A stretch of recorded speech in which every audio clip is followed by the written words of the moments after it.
It never was, and it never will be. And anyone that says that it's a cult, they're spreading propaganda against us because they're trying to destroy the good thing that we've got going on.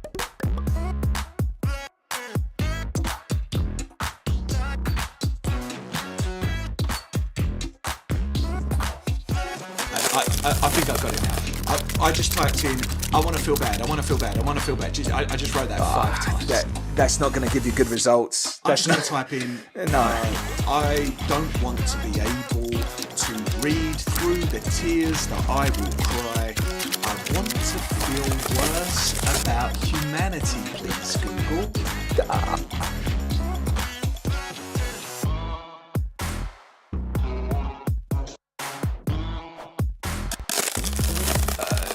You know, insert Twilight joke here. I know what you are. Say it out loud. Shiny. The vampires in Salem's Lot are much more monstrous.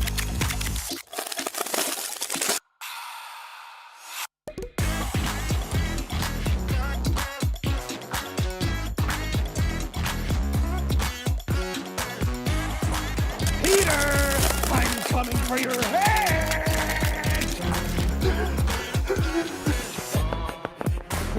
I'm coming for you, Peter! Here I come, Peter! Here I come!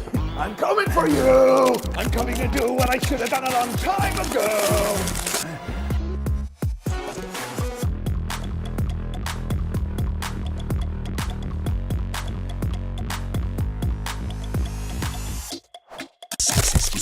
Oh my God, and he's British too. Colonizer as well. I'm not a colonizer. Prove it. And he did Brexit. He did Brexit. I didn't do Brexit. I promise. He did it. He did Brexit. Prove you're not misogynist. Octavia E. Butler. And me and my book club, we're all reading Octavia E. Butler together. Wait a minute. Hello everyone. How are you? Am I alone? Am I by myself?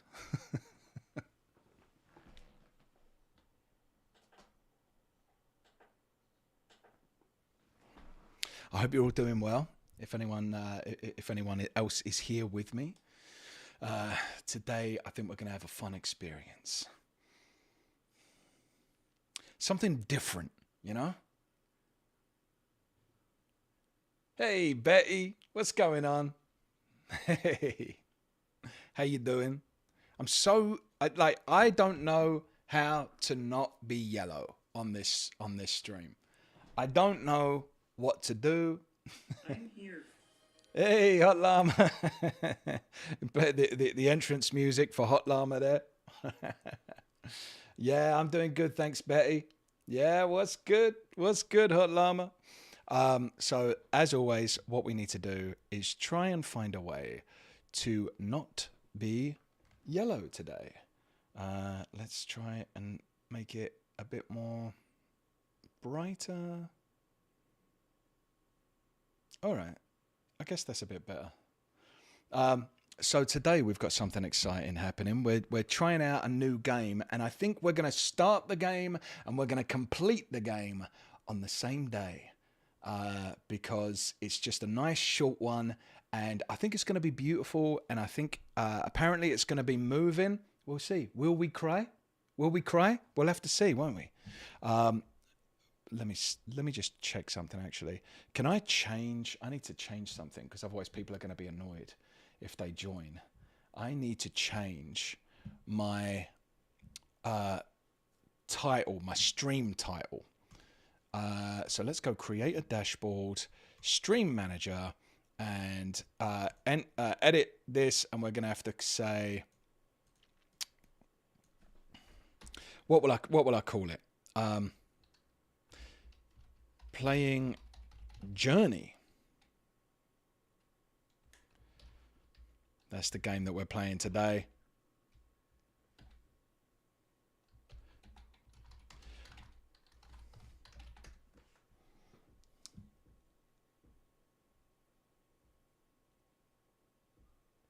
Hey, Fox Mano, how you doing? Hey, Betty. Sorry, I know I already said hey to you. I'm just looking at your question. Question. In the trailer, there's this bit where you say, Peter, I'm coming for your head, or something. Is that in reference to something? Yeah, that is in reference to a Stephen King book.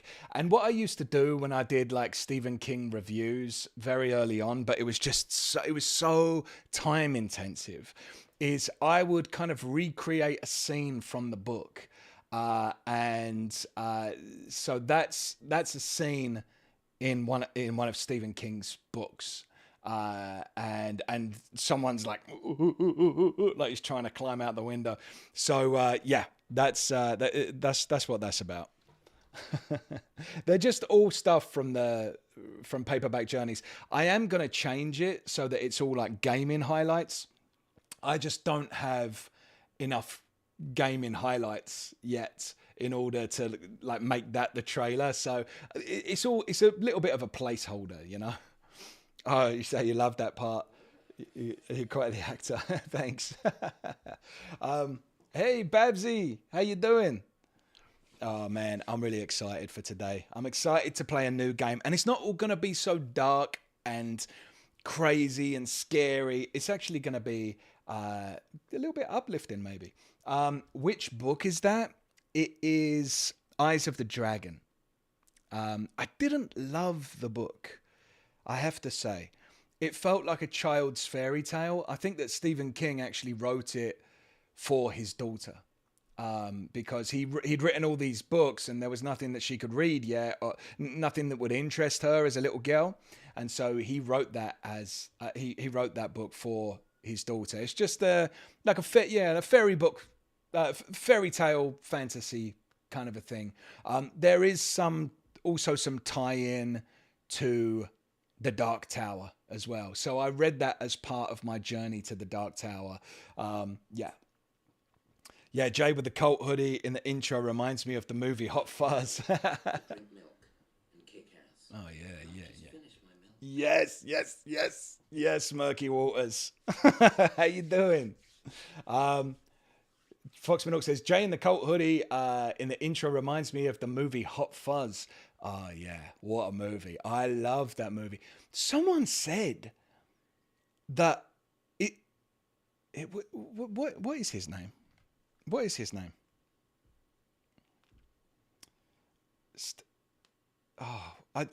You know, like a really famous actor, and then you just can't remember his name. I'm going to kick myself when I see it.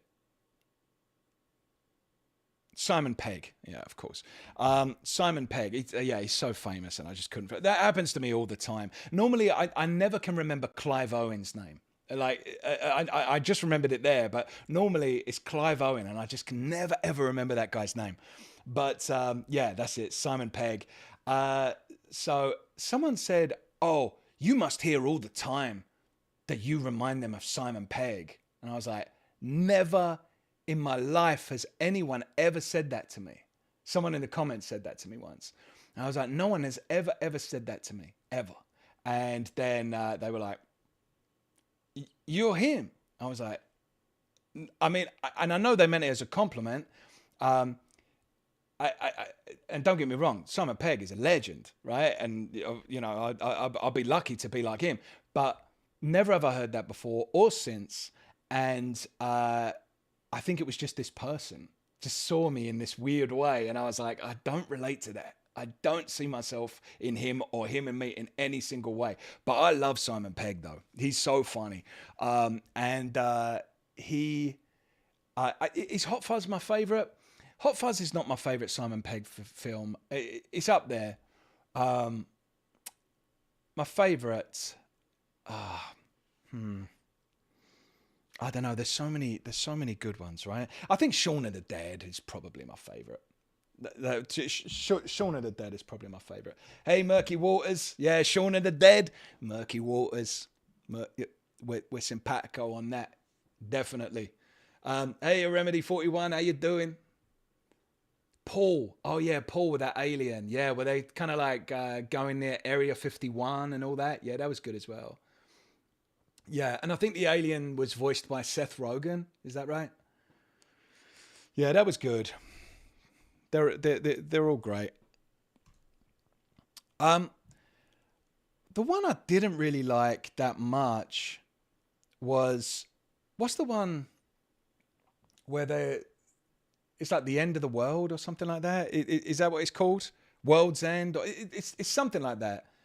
And I didn't love that one very much. I don't remember really laughing through that one. Hot Fuzz, I was cracking up. Yeah, Cornetto trilogy. That's it. Do you want anything from the shop? Cornetto. Yeah, fantastic. Really, really great. And do you know what? My wife hasn't seen Shaun of the Dead, and I can't get her to watch it. And I'm like, you're missing out. You're missing out. She just won't watch it. She's like, no, it's not my sort of thing. I'm like, man, you might like it. Give it a try. I'll watch something that I don't want to watch. Pick something that I don't want to watch, and I'll watch it. And then you watch this, and then we'll see who can convert the other. But yeah, I really love Shaun of the Dead. That's one of my favorite zombie movies, honestly. Like,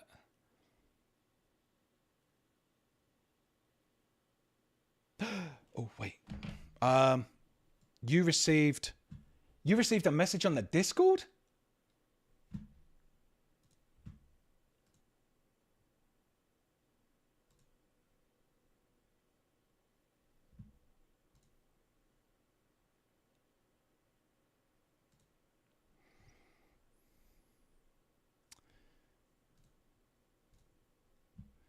Let me just double check something. No, so it's on J-Boy Frosty, but it's not on... I didn't release a video, as far as I'm aware, on the main channel. Oh God, I hope not. Because that would be really confusing for people.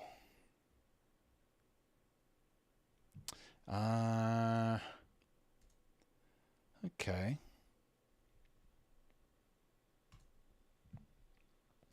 Did anyone else get that?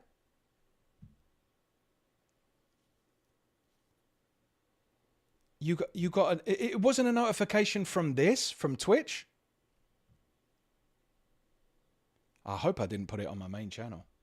What? You got one as well? From the Discord?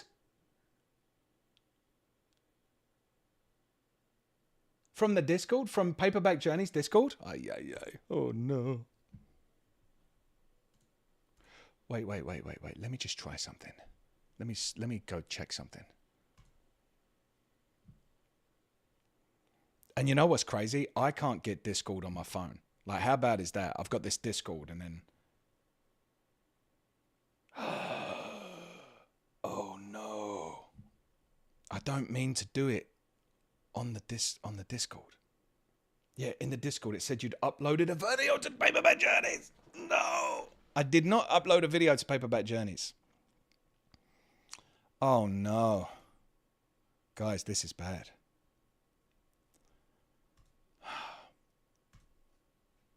Let me just check something. Because that's bad. I don't want it to upload to Paperback Journeys. Let me just check something.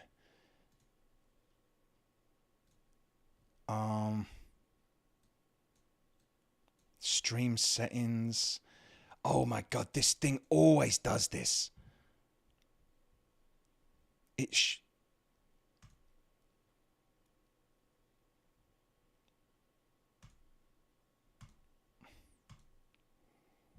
All right. Does it take you to the YouTube one now? It says the stream started at 1:40. What? A stream at 1:40? You gotta be kidding me.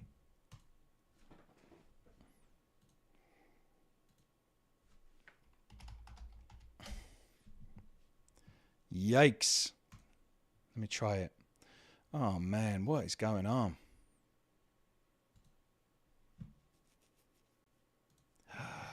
Let me see. New video. And then you click on it, and what happens? Nothing. Oh man, let me get rid of that. Is anything happening on the YouTube? Sorry, I'm just checking this out and then we'll get into the game, I promise. Let me just check out this. View your channel. And what's this? Videos? Imagine there was just like a video of me and I didn't know I was being filmed. That'd be pretty funny. So it says J-Boy Frosty is live. Oh, so weird, man. Oh, but it's still a picture of Silent Hill. That's really annoying. Anyway, you know, this is what happens when you try new things. I'm streaming on YouTube as J-Boy Frosty, not as Paperback Journeys, as far as I can see.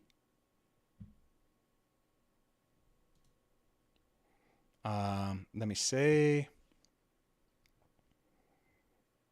Create, go live. I don't know. It's messing around.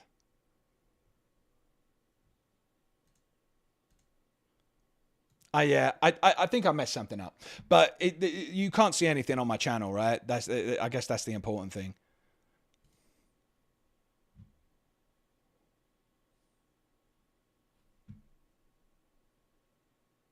Okay. All right. So, yeah, but I'm streaming over on that channel. So that's fine. I'm testing it out. I'm testing out, can we stream on YouTube as well at the same time? So,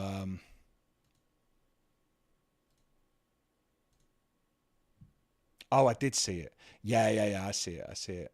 Thanks, Hot Llama, for sending that over. Okay. Anyway, that's fine. So, let me turn this off because I distract myself when I'm looking at myself.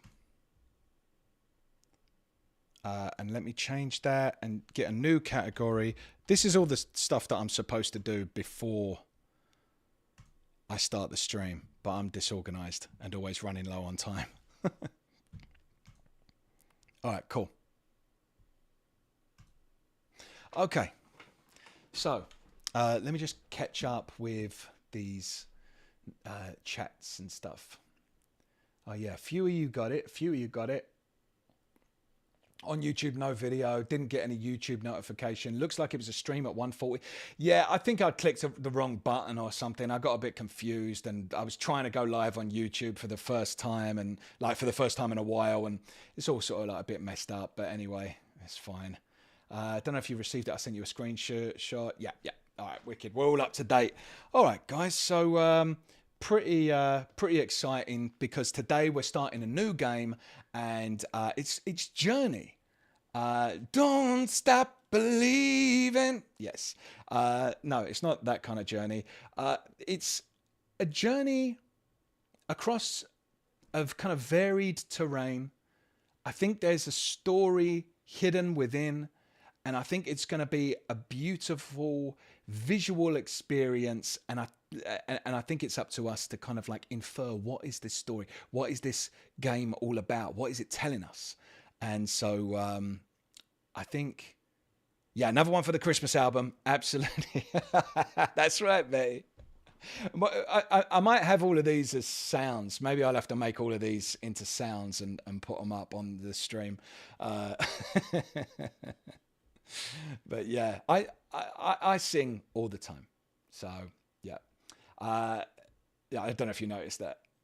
So Foxmanault says, glad you continue to the realm of excellent indie games.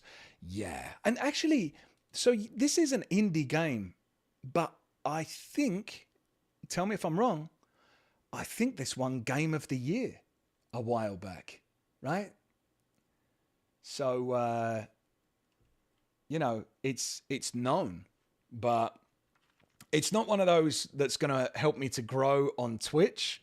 But to be honest with you, as don't get me wrong, it is nice. It's a nice feeling to see that lots of people are watching you on Twitch. But the most important thing is that we get to hang out and have some fun conversations. And rather than lots of people watching me on Twitch, what I would really prefer to that is just to have like really active conversations with everyone, because that's what I'm doing this for, is to hang out and enjoy everyone's company. So yeah, and have a laugh, you know. Foxman says, I actually prefer indies to AAAs sometimes. Yeah, I don't blame you. There's a lot of indie. Is Disco Elysium an indie game? I think it is, right? I don't think it's not a AAA game.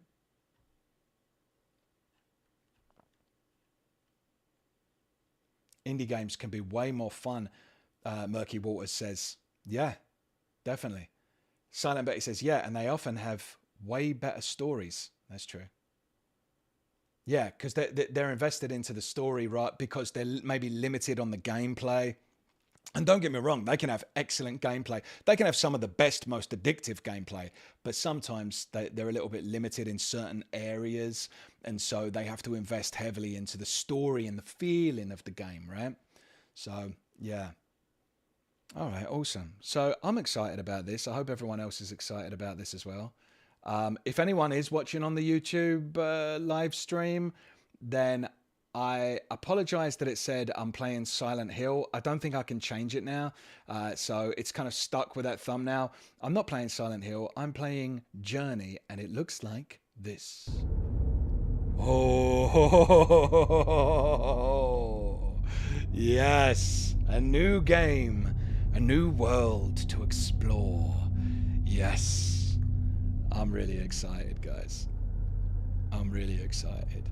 And I hope that I'm able to like put together what this is all about. Is it just it can't I don't think that it's just that it's beautiful, right? It is also that it is literally a journey. It's an emotional journey as well as a physical journey. All right, let's get stuck into it. Oh, here we go. Should I put my headphones on? Should I put my... Nah, I'll leave the headphones off. Let's turn this up a little bit.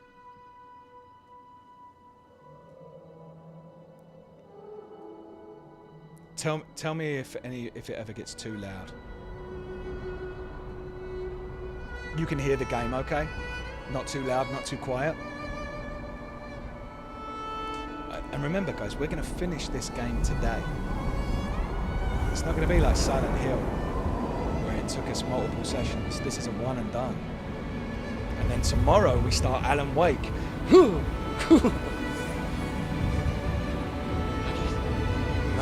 When my friend gets excited, she says, "Oh, I'm getting a fizzy bar."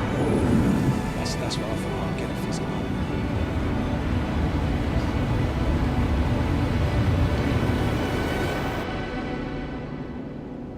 You always wonder why I never play with headphones? I should play with headphones. I have them here, but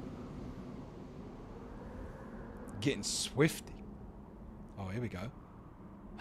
What? Look.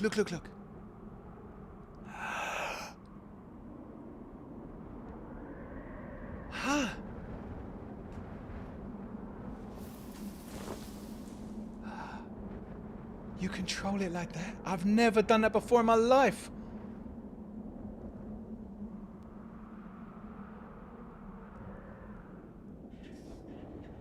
I didn't even know I could do that.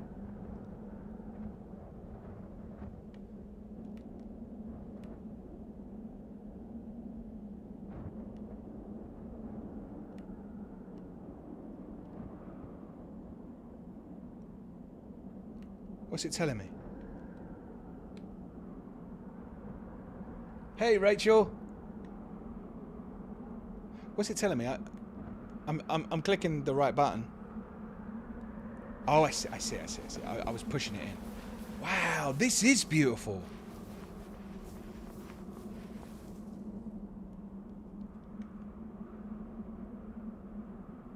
Hey, Sunny. Sonny says, if you enjoy this, Sword of the Sea will be up your street. Both very chill and atmospheric. Still suggesting Still Wakes the Deep, though. Oh, yeah, I'm definitely going to be playing that. Don't worry. Oh, wow, look how stunning this is, guys. Alright, so I guess...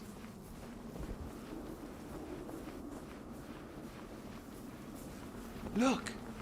I love that you can control it like this.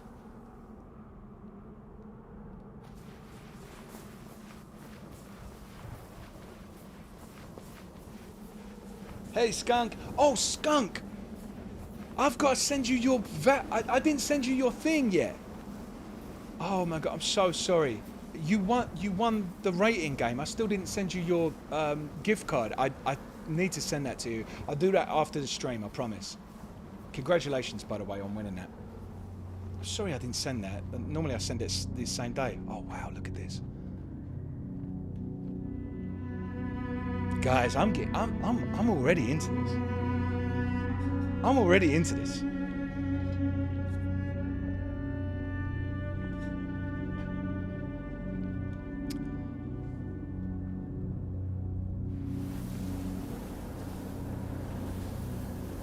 All right.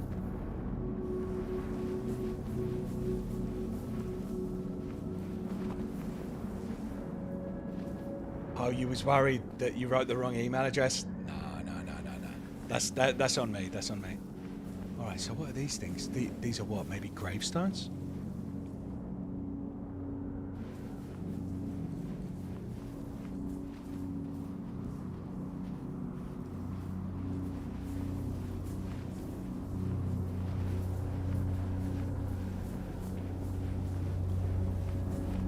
So there's going to be zero as far as I know, there's going to be zero dialogue in this.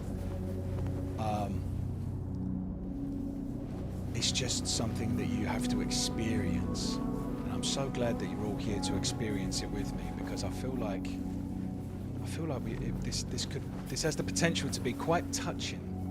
And I'm quite a sentimental kind of a person, I've got to be honest. All right, here we go. Look, what's this up here?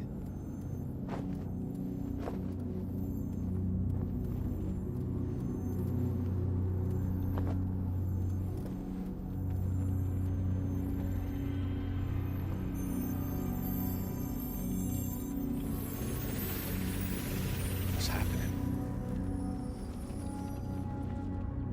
That gave me something. And I collected like a little straw. Oh wait, if I hold this, now I have an ability.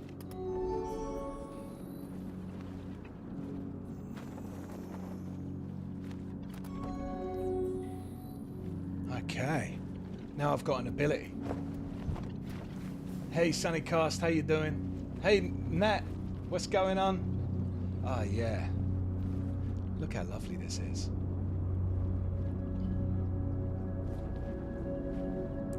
Hey Rachel, I don't know if I already said hello to you, Rachel, but if I didn't, if I already said hello, have another one. So now I can jump, kind of like fly.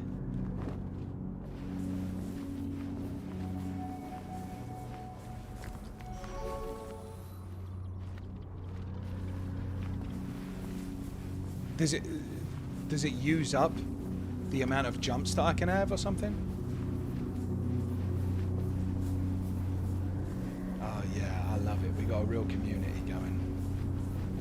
This is just like, this is one of the highlights for me, honestly. Just getting to play these games with you all. I'm so glad that I started this. So if I just jump like this, then those things should... Okay, so I get to have one jump.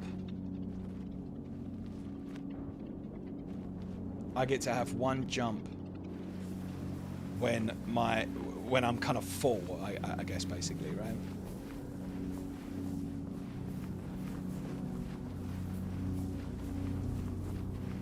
And that's like a little refill station or something. Oh wow, look at this. I love the way he kind of surfboards down, or sandboards down. Lovely.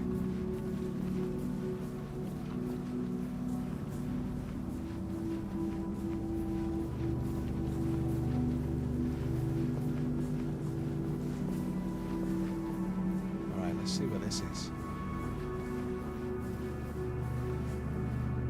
Nat says, this is such a beautiful game. I really enjoyed seeing the story unfold. Yeah, and you know what someone else said to play as well? Oh wait, this is something different. Someone else said to play... Oh, what's the name of the game? It's a really famous game. The one where you travel through planets.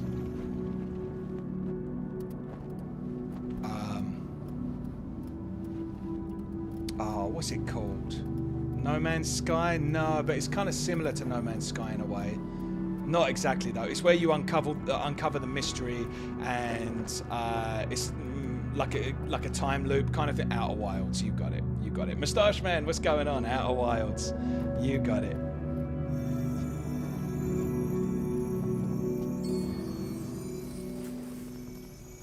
Lethal Company. Is that? Hold this. What did that do?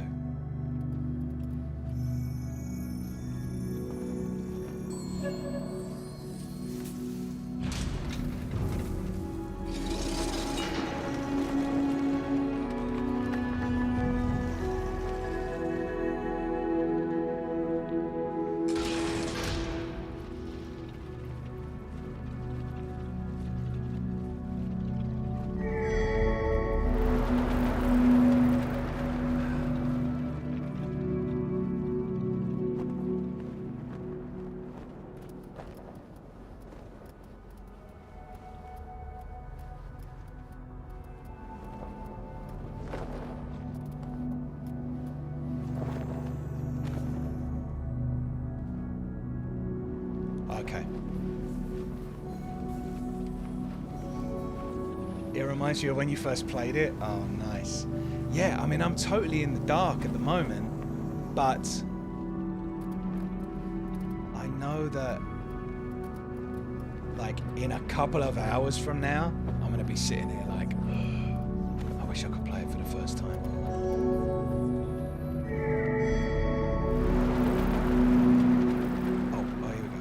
That's what I wanted to do.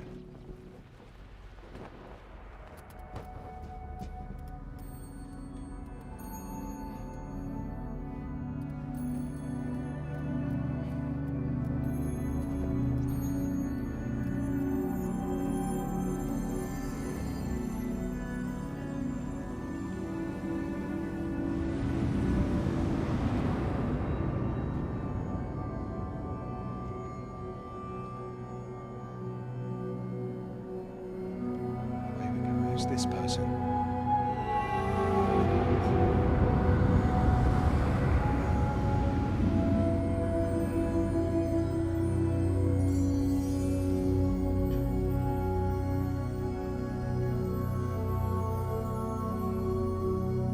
These kind of look like some version of like hieroglyphics or something, right?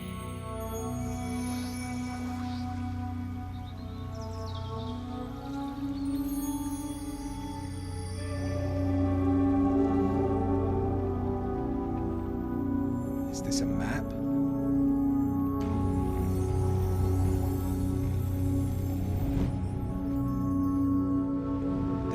Maybe this is a map of the journey that I'm going on.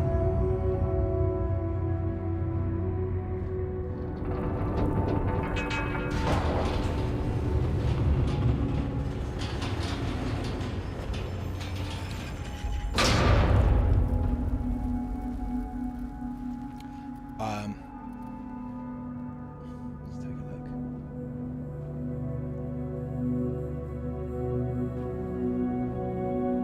You know of this game, and you've Murky Water says, I know of this game, I've just never seen it in action, and it's beautiful. Yeah, it is really beautiful, isn't it? I've never really even seen clips of it. It's just something that I've wanted to play for a while. Kind of the same as you, and knew of it, And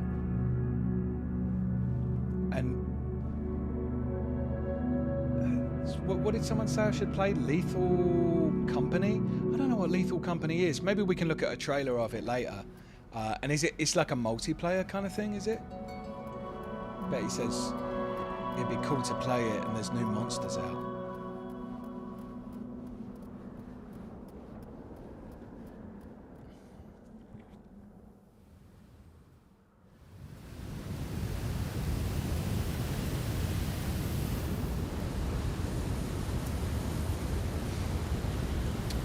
Like, what an imaginative world this is as well. The way it's all laid out.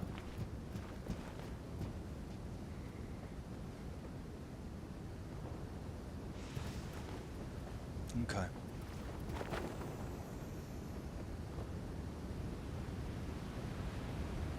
Like, and also tonally, how different to Silent Hill. Silent Hill 2. Just look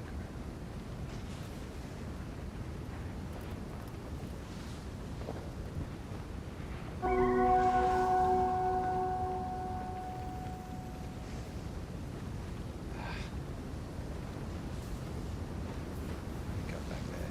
I think I need to gather all of it. Oh no, I don't. Let me just gather some of these. Because I can't do anything unless I have some of these. Did I have a name, these things?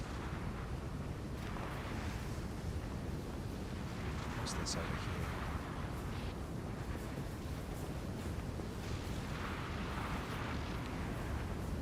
Spiritfarer might be one that you'd also be interested in.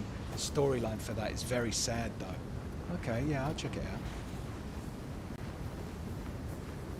I mean, what I want to do is, after we set up the Discord for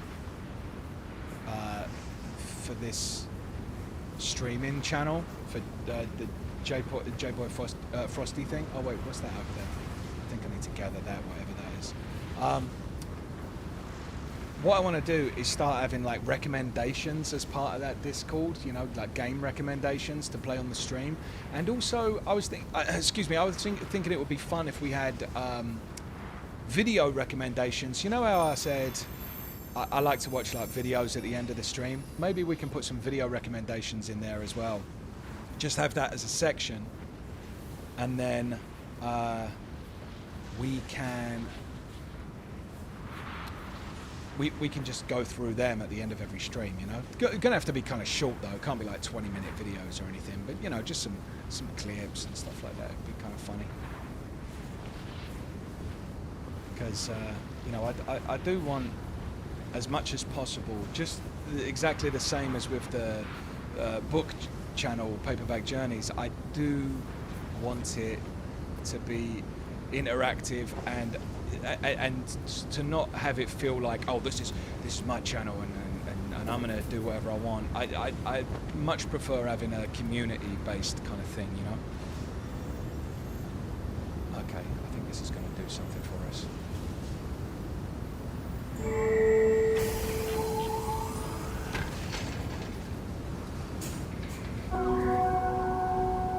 Oh wait, where are they going? Okay.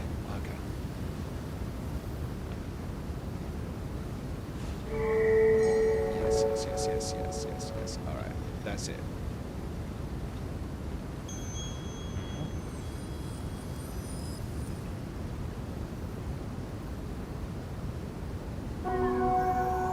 That's it. I need that.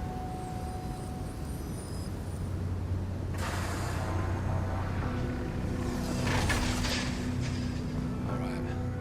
Wow.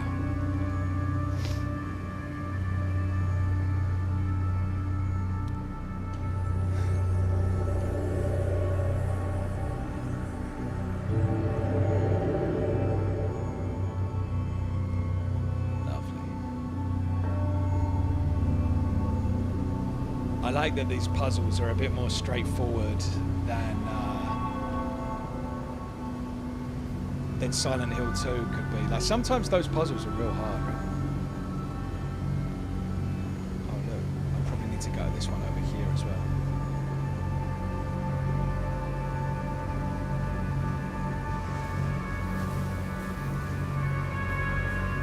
this is probably going to build the rest of the bridge for me, I would imagine.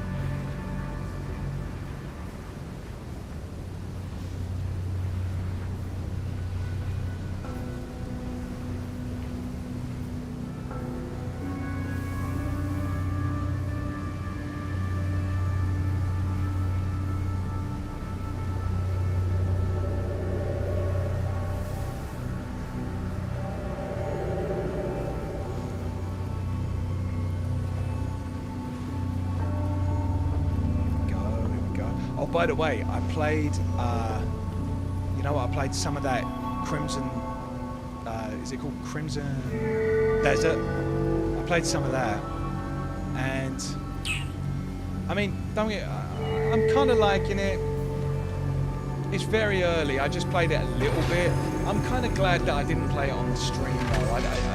I don't think, as far as I can see, I don't think it would be that much fun of a streaming game, you know. There's no clear story there that I can see. There's no the mechanics of the game are kind of difficult to get used to as well, which, you know, that I think that's quite maybe boring to watch someone get used to how to play a game for a couple of hours. So yeah, there's a lot of that going on.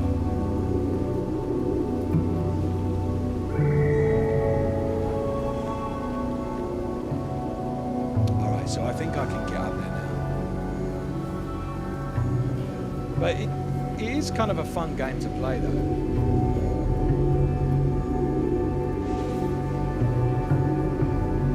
Silent Betty says, I don't know if you'd like Lethal Company. It's made to be a multiplayer. You can play single player, but there's no story and it's really unforgiving. you trying to say that I'm not very good at video games?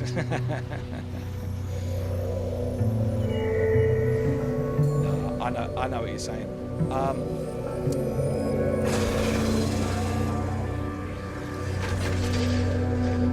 Here we go. I think this is the final piece of the puzzle to be able to get up there.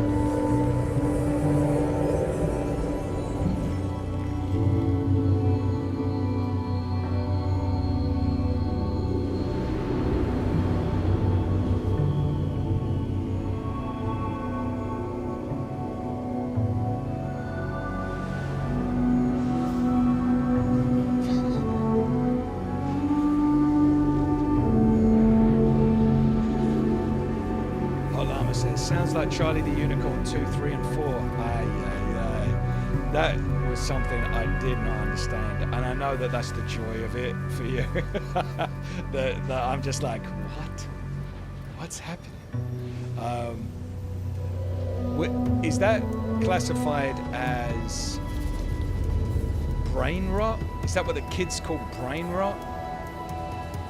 Like, I see some of these videos that my niece and nephew show to me, all that 6-7 stuff, and I'm just like, all right, you know, I try and understand what they're saying, but I'm just like, man, I'm old as hell.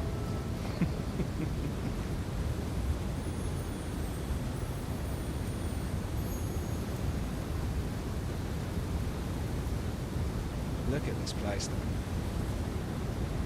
Well, like a magical realm. A little bit like a Arrakis from Dune.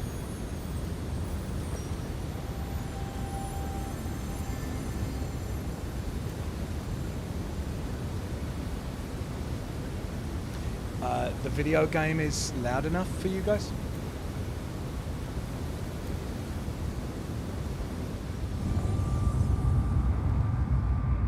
Alright, so this... maybe get more pieces of the puzzle with this puzzle. Are we a child?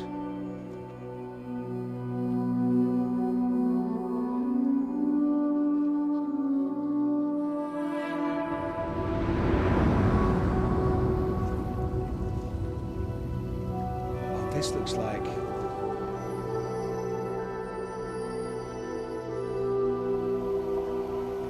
That's what we just went through. Was that, right?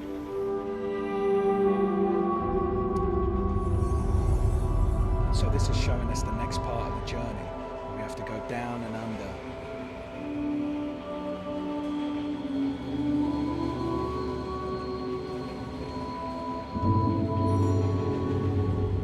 Then we come to this temple kind of looking thing.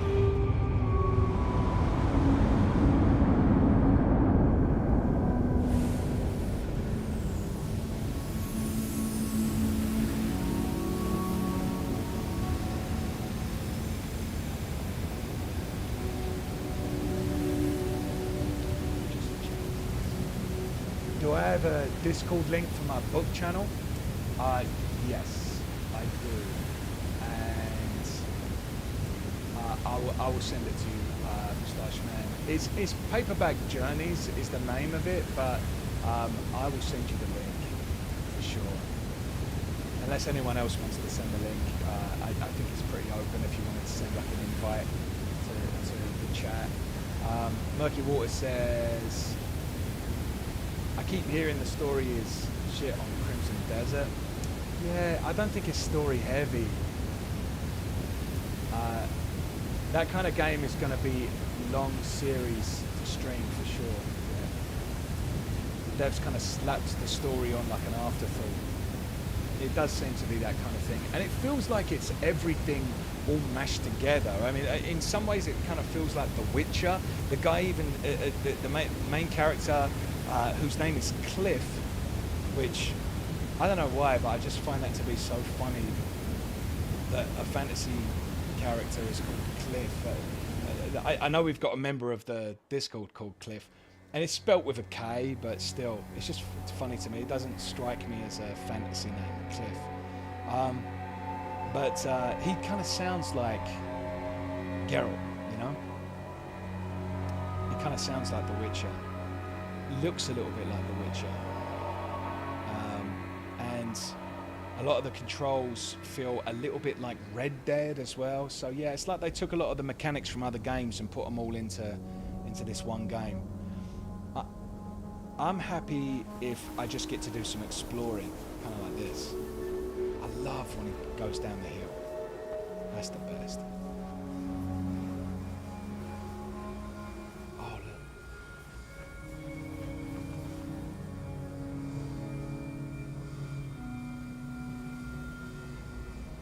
I just can't get over this.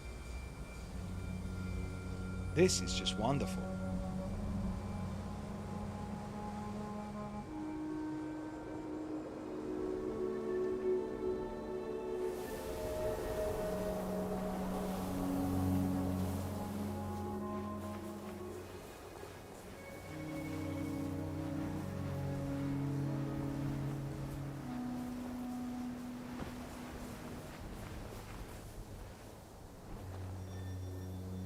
Let me just look at that over there real quick.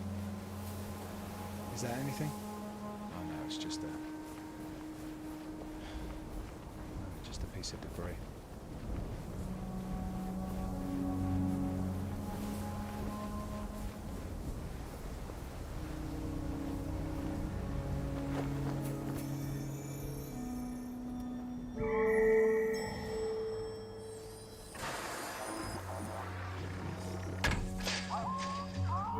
Oh look, I probably need to go into that tunnel, right?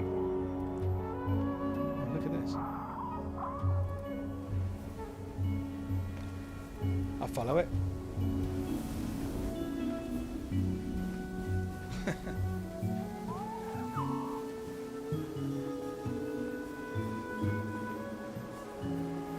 Yeah, I'll just follow this thing.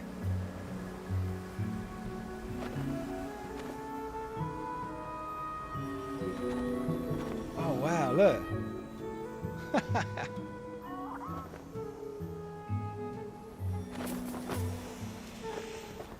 Oh, I love this.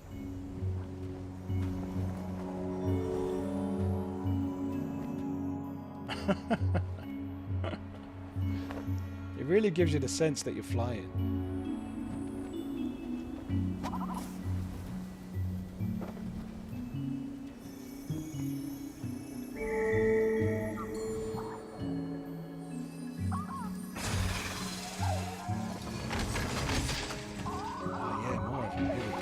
Here we go.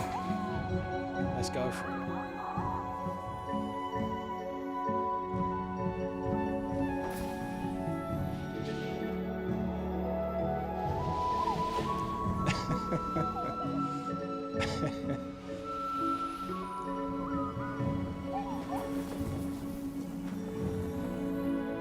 Yeah, this bit's pretty magical. Where'd they go? Oh, I lost them. Oh, they wanted to go over here.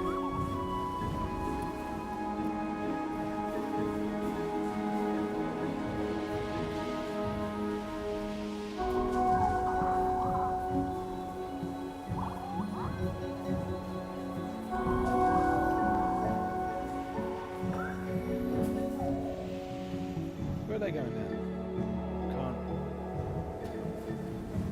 Can't. They just want me to go in this thing, I think. Oh, here we go. Yeah, that's right.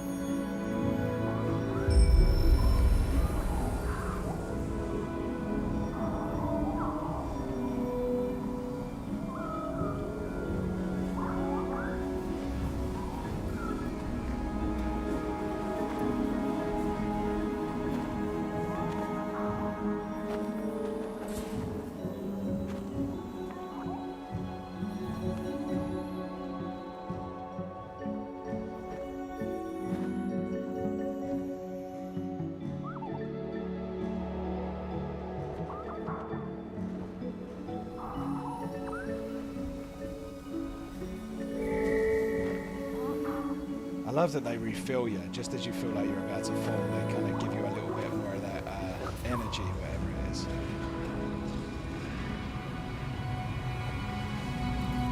Supposed to be good.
Shape of Water. Oh yeah, I really love Shape of Water.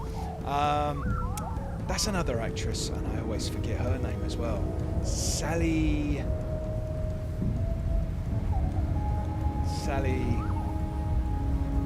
It's not Sally Rooney, is it?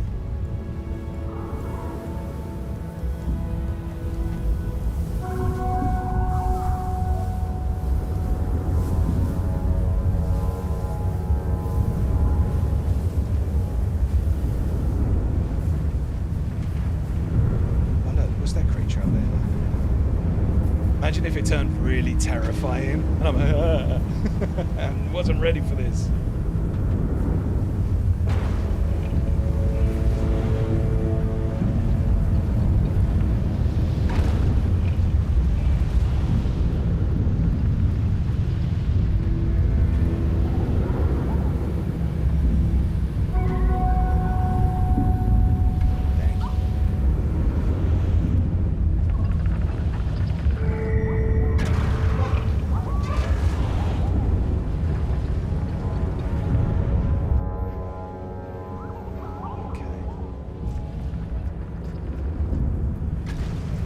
Look, I am coming to this creature.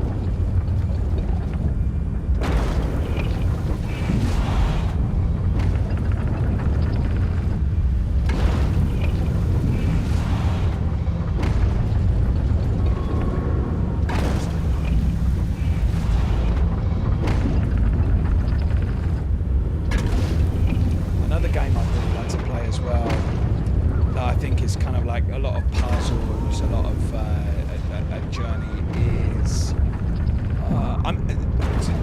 One thing you're going to learn about me on this stream, I think, is that I forget the name of everything and everyone. So it's okay when I'm making my book videos and stuff like that, because I can look it up and I can kind of like pause the recording and look it up.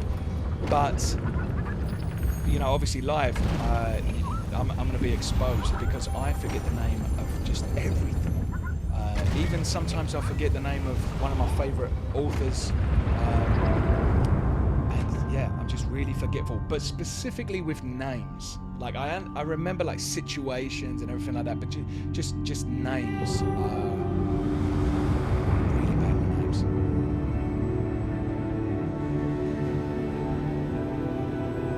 I've always been like that.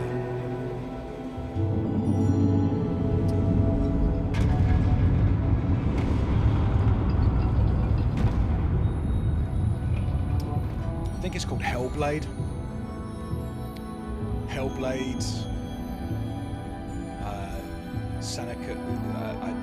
I actually don't know how to pronounce the character's name, but I would like to play Hellblade 1 and 2.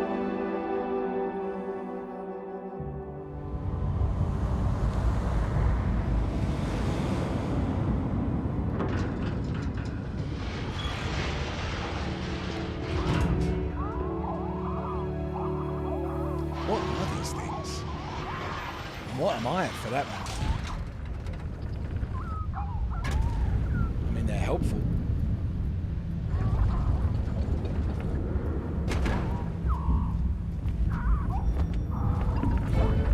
Here we go. Oh, here we go.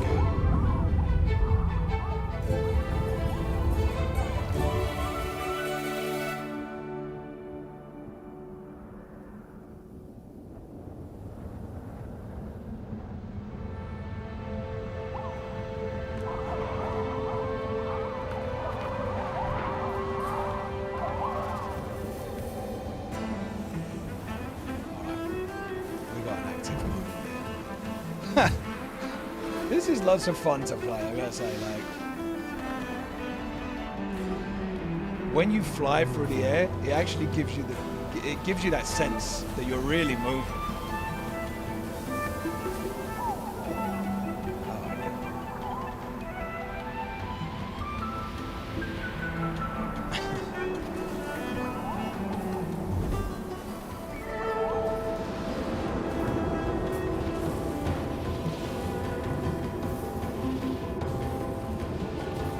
Oh look, they're coming through this sort of like sand waterfall.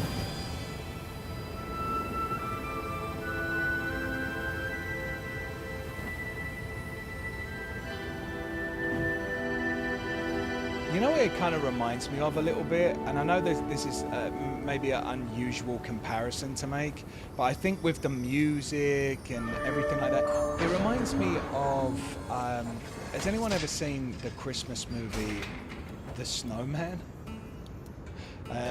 You know, and you know I'm gonna sing. I'm walking through the air. You know that one? It kind of reminds me of that. Because there's no dialogue, everything's musical, and you can just kind of tell the story just based on the music and the sounds.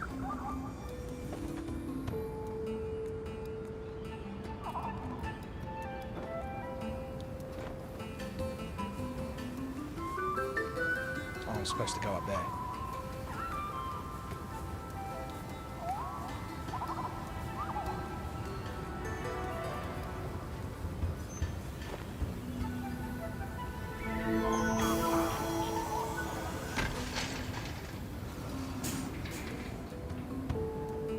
What did that do?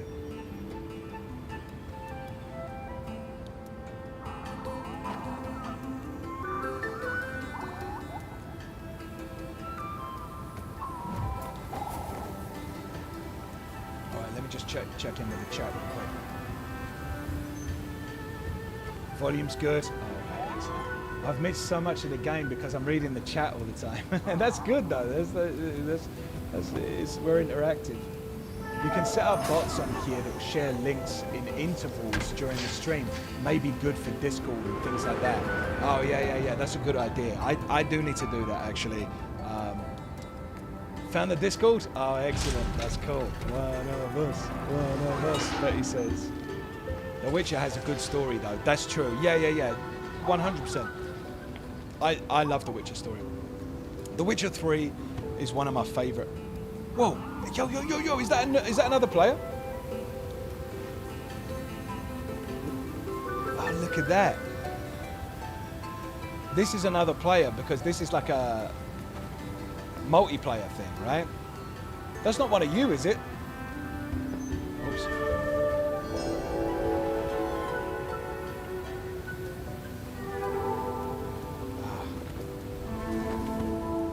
They got up there before me. They're better than me.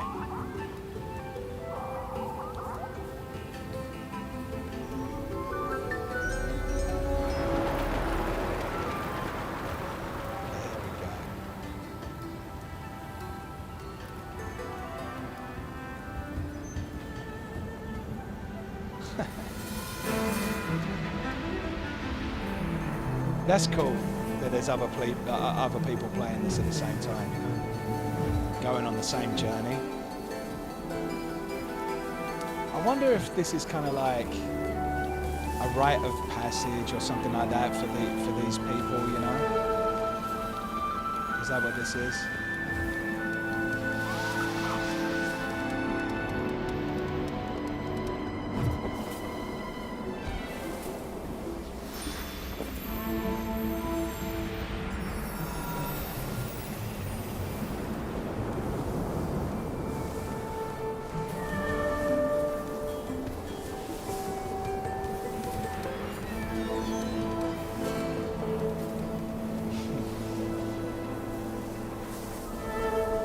Is everyone excited for Alan Wake as well? I'm so excited. Oh, look how beautiful. Wow, that is stunning. Look at that.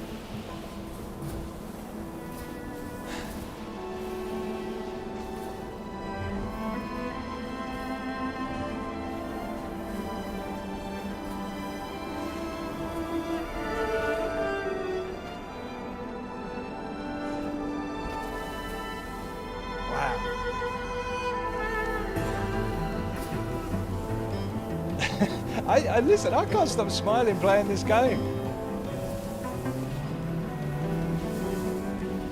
Like, the creators need to be so proud of themselves just for making this experience.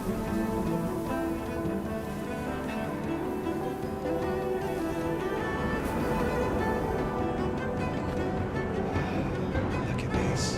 It's like a forgotten city or something.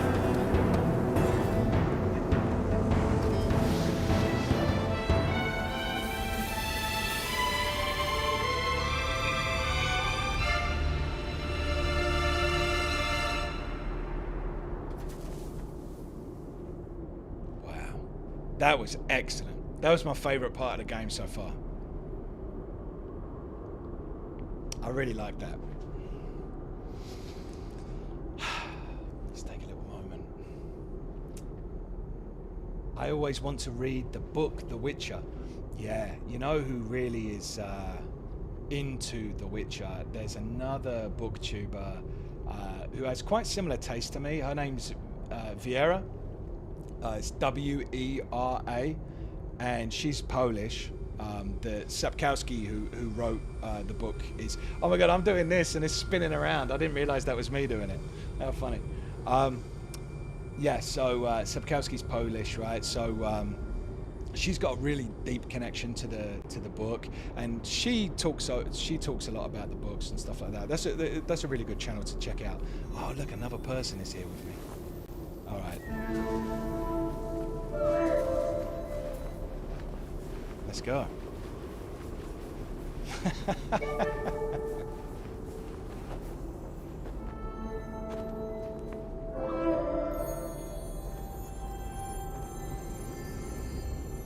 It's nice. Like I say, very different tone to Silent Hill 2. Couldn't get more different. Who is this person that's guiding us?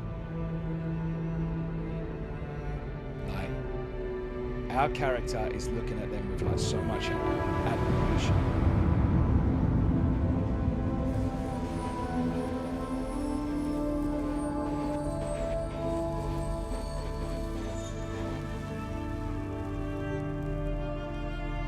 I've got to think that our character is a child, right?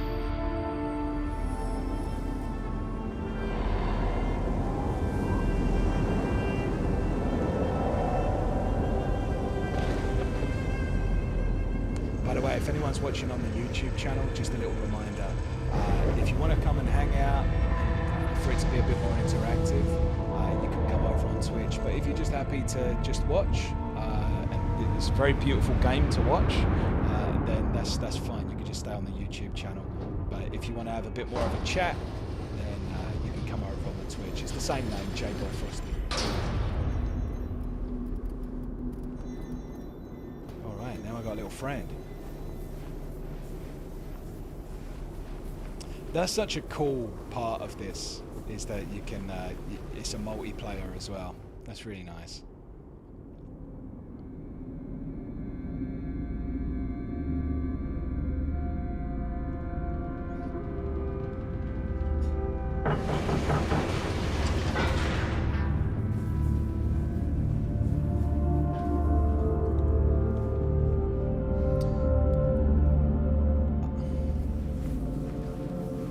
Sorry, I'm a little bit behind with the chat and everything, but I definitely will catch up with everyone.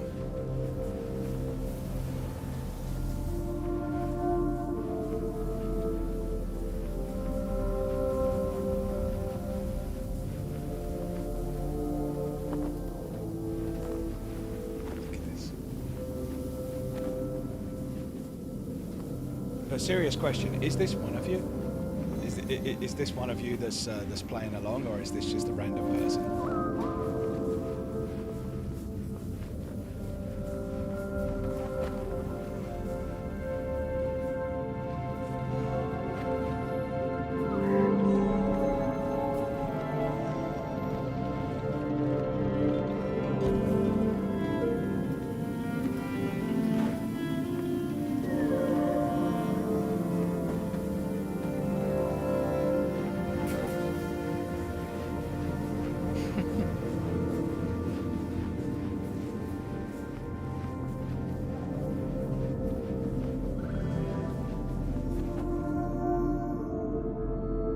Look how stunning. It looks like we're underwater now, doesn't it? I know there's spears of sunlight, but yeah, this really does look like a little underwater area.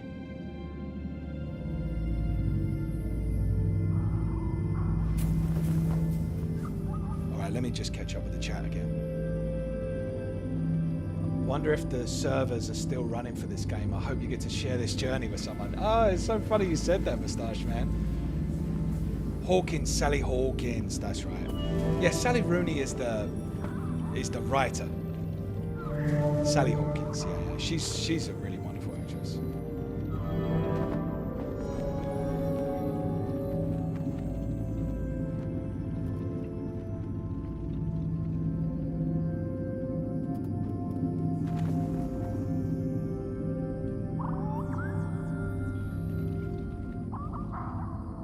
I do kind of want to get into that room there.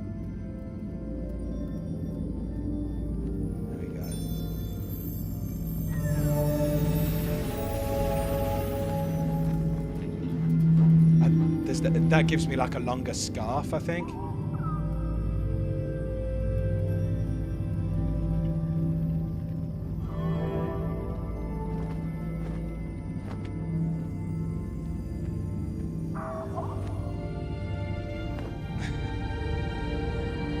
Yeah, they really have tried to make it look like underwater, right?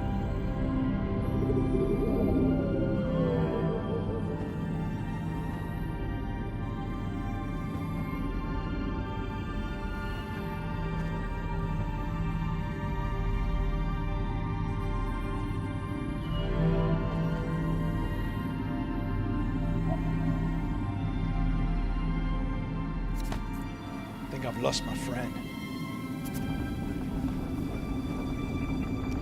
That's alright, I'm sure they're showing up at some point. Oh, look at this.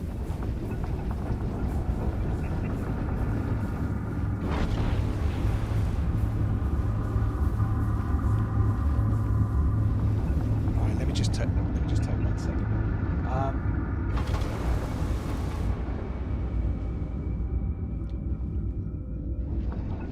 Summer says, yeah, same.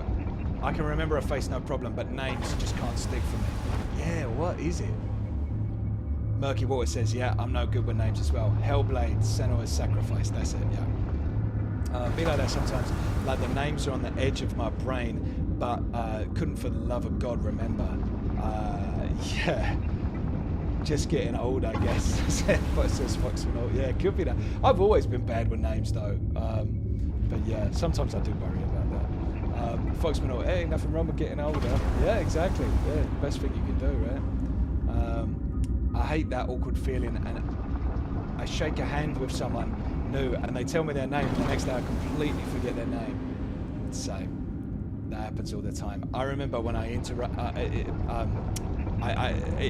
my wife to this dude that I work with. Been working with him for years, and like, don't get me wrong, I didn't know him really. You know, it was like a company party, and it's not like we were best friends and I forgot his name. I think that would be worrying.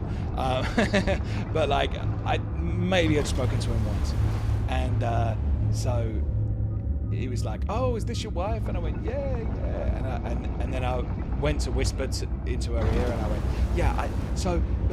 And I went, "I got no idea what this guy's name is, but just say hello." And then she was like, "Oh, hey, how you doing?" Like I just told her all about him, and he was like, "Yeah, I've been working with your husband for a while." I felt a bit bad about that one, but I just never really spoke to him. Foxman always says, "Friends." Yeah. Journey friends. I really like that fluid, swift movement in this game. It's stunning. Yeah, Rachel, it is stunning. I love how the OST changes based on the gameplay. Gorgeous. Yeah.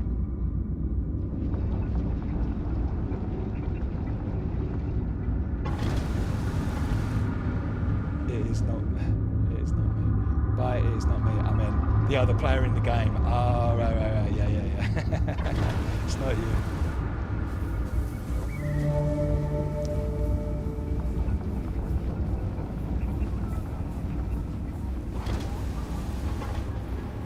Yeah, I love how all of the areas are so different, but also kind of the same.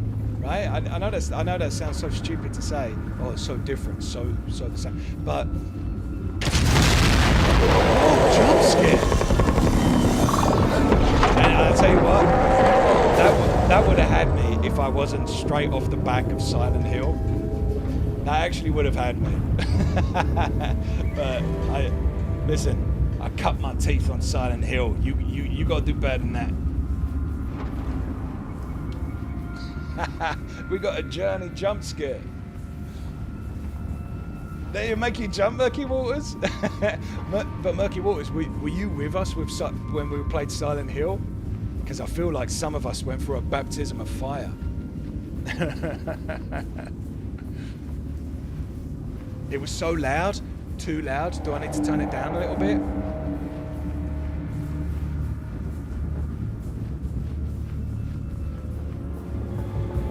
Look at that thing.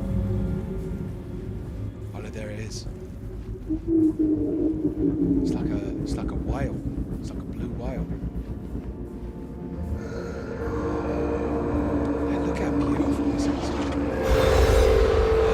It ate my friends. The things that help me jump.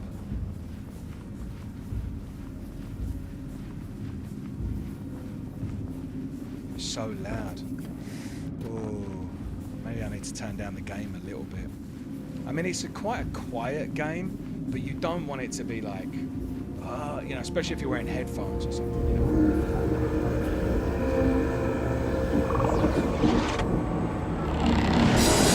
Yes. Can you die in this game?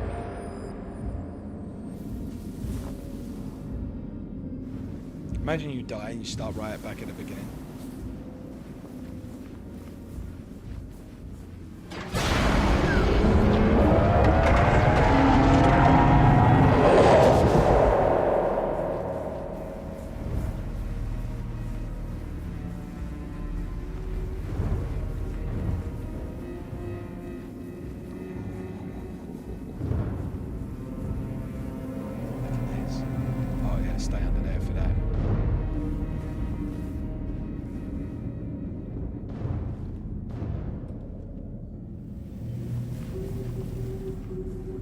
Look at these things. Predators.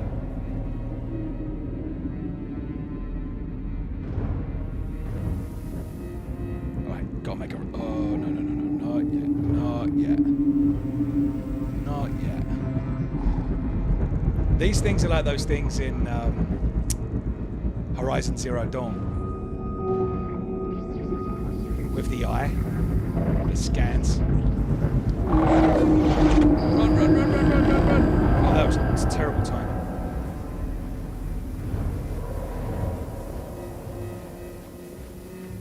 These things look like they're about to be activated. Get ready for another jump scare, Murky Waters. Yeah. Run.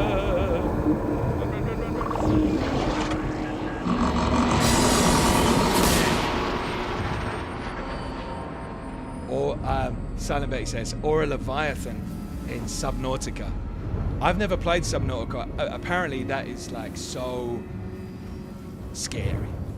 People always talk about how terrifying that is. Is it that scary? Hot Llama says that was legitness.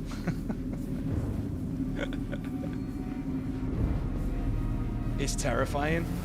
Is it scarier than Resident Evil? Because it kind of plays on the fear of what's it called? Is it thalassophobia? Is that what you call it? Fear of deep waters.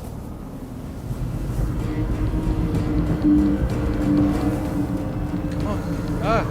All right. It's okay. You ain't gonna get me. You ain't gonna get me. Come on. Whoa.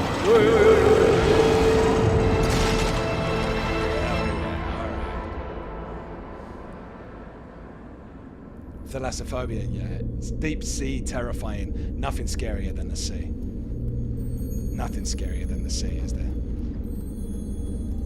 That's... Everyone's a gangster until you're deep underwater.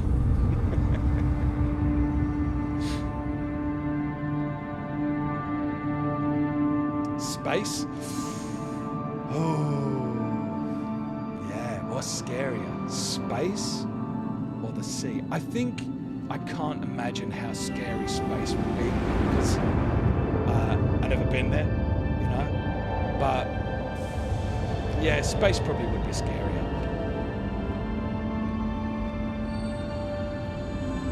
Space probably would be scarier. By the way, has anyone seen Project Hail Mary? What a film. What a book as well. Space in the ocean feels similar. Yeah, I mean, because there's creatures down. Like, I mean, I know we haven't discovered alien life, but I would imagine that there is. You know, I mean, somewhere out there. And when you go, they call it inner space, don't they? They call the sea inner space. And yeah, you've got all these creepy creatures down there, and the deeper you go, the more mental they are. Look at this. What if I go like this here?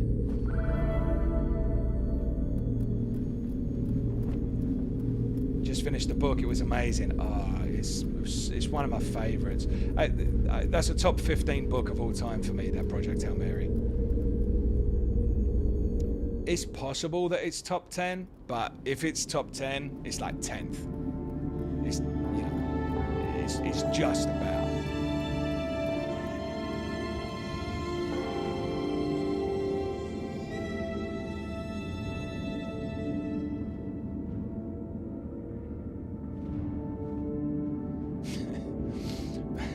Foxman always says, the fear of floating in the vastness, then something from below nibbles at your toes. I know. That's the scary thing, right? When you're in a body of water and then... Oh wait, is this people like me? When you're in... Oh no, it's just, I think it's those stones. When you're in a body of water and you can't see what's below, that's scary. Because there could be anything down there.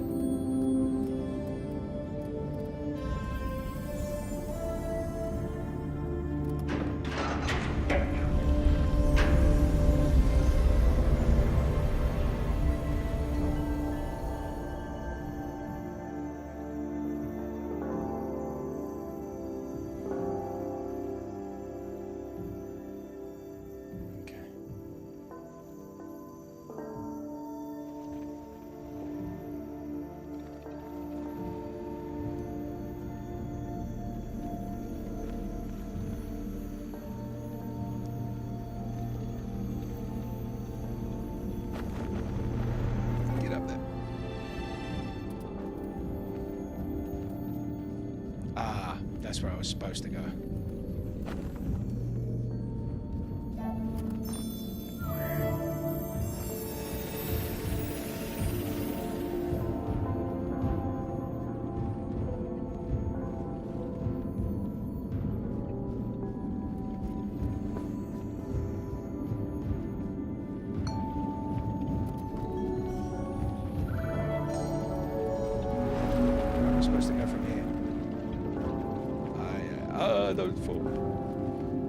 So I think,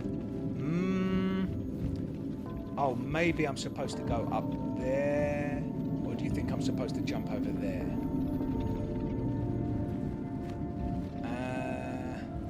Let's try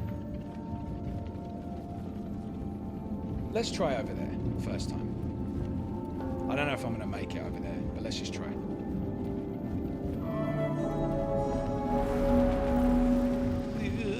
Oh yeah, I'm gonna make it. Okay, and then I'll go over there.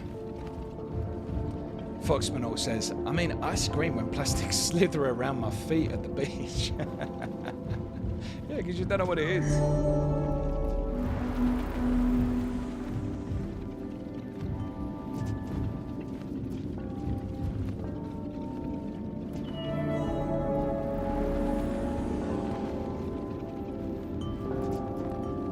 Imagine if I missed one of these and I had to start from the beginning.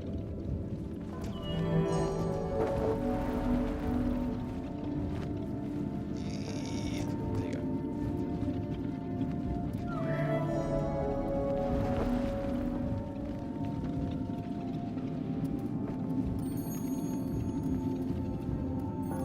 Yeah, this is such a nice game.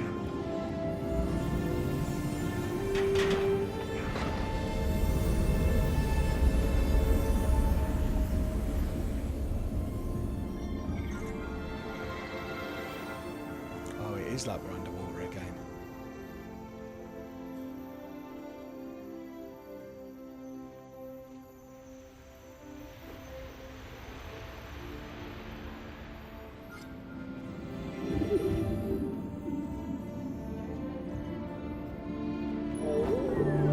Ooh. Nice.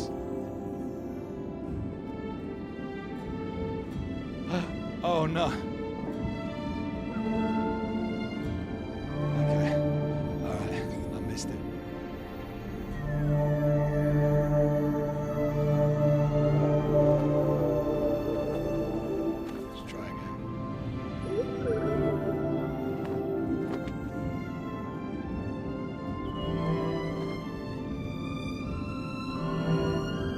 Man, I'm bad at this bit. Alright. I'll get it.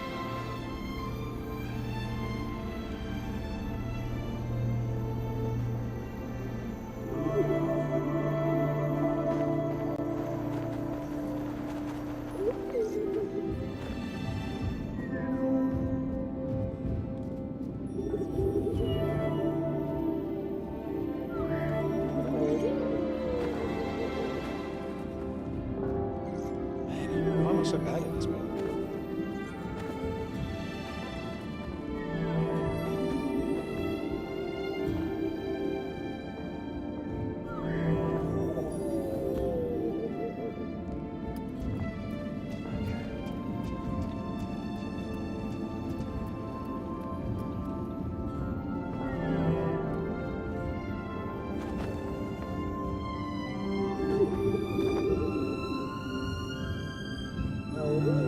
There we go. Got there in the end. Third time lucky.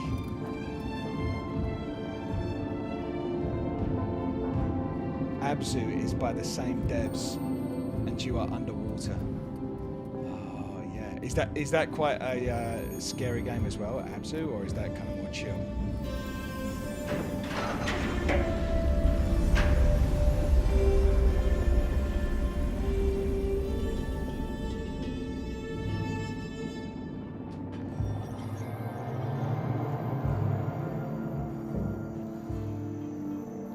Chill, but also enemies like this game.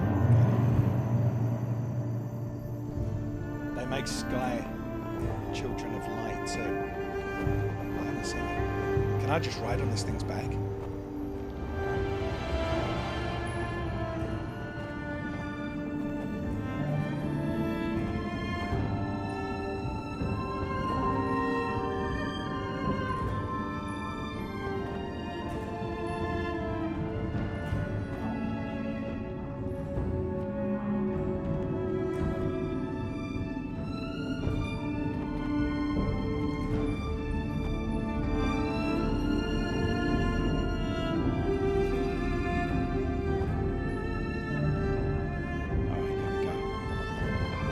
Thanks for the raid. There we go.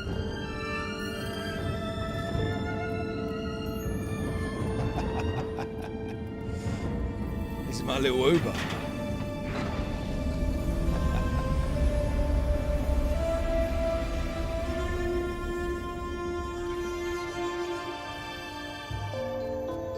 Alright, dude. Come on, you can give me another ride. Give me another ride, please.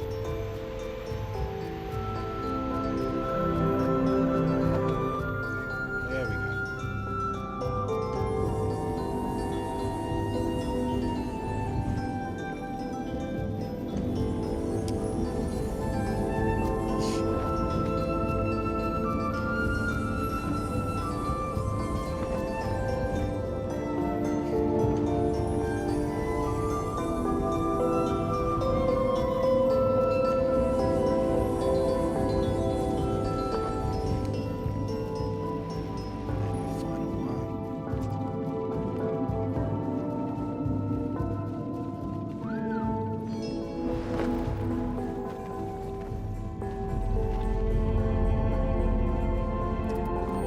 So have a lot of you played this game already? Hey Misty, what's going on?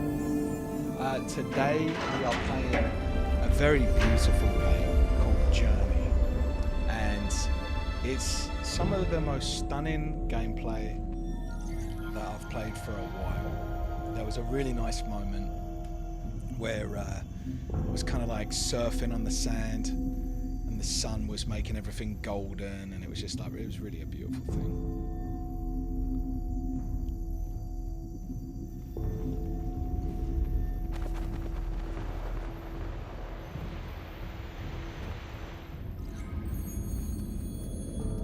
But yeah, there's a few pit puzzles and things like that, but they're kind of nice and simple puzzles, you know. I think this is just supposed to be visually very beautiful. Where is your friend? I know, I was trying to juggle between my friend on here and my friends over here. And I think my friend on this game got a bit bored of waiting for me, but you know, I had to make a choice. I think they left me behind.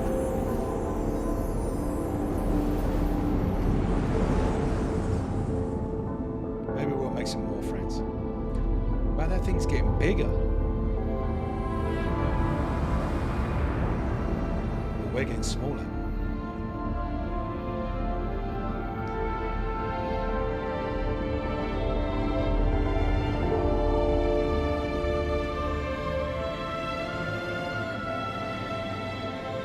That says I've played this, it was a while ago, so I've forgotten some bits and pieces.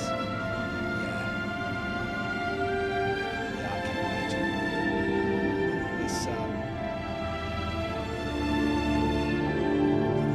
It's nice. I really like it.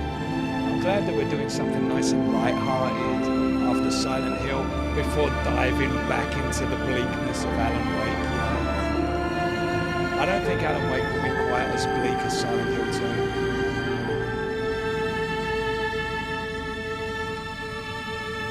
I showed my wife the trailer of Silent Hill 2, the movie, and she's like, "Oh, I'd watch that. Oh yeah, I'd watch that." She loves monster horror and stuff like that. So I was like, alright, we can watch it, but apparently it's really bad. The game was amazing.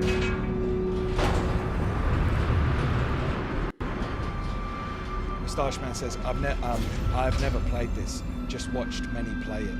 Like, so here's an interesting question, and I think this is maybe going to be different for everyone, but what is, for you, the pleasure of watching gamers on Twitch? Like, is it the community? Is it the game itself? Is it the visuals? Is it just having something nice and easy to kind of watch? Is it the familiarity with certain game titles, or wanting to see how people react to big moments in the game? Like, what do you think is the main thing that you tune into Twitch for? Oh wow, look, completely different terrain. Hey buddies, come down, give me a lift. I love these things. They really help you out.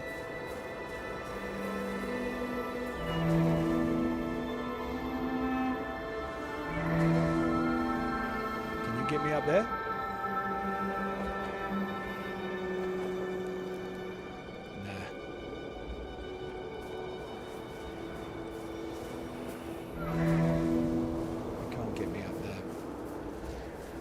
Hey, Eternal Fool, what's going on?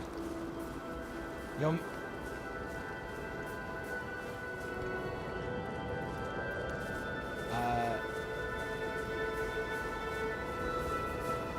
Oh, Foxmanor says, I've not watched... Oh, it's those things. So, Misty and Eternal Fool, I know you just joined us. Those things try and kill us. Oh, look, it freezes. Whatever energy source we're getting from these things kind of freeze in this climate.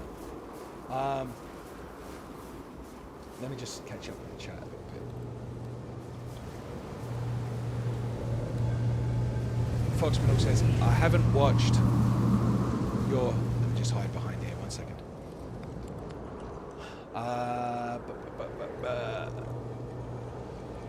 I haven't yet watched your deep dive video on Silent Hill 2. I'll do it today. Yeah, it was a lot of fun. It was really interesting. I think just watching videos, going back, and watching all the different endings and what everything meant. That was really interesting.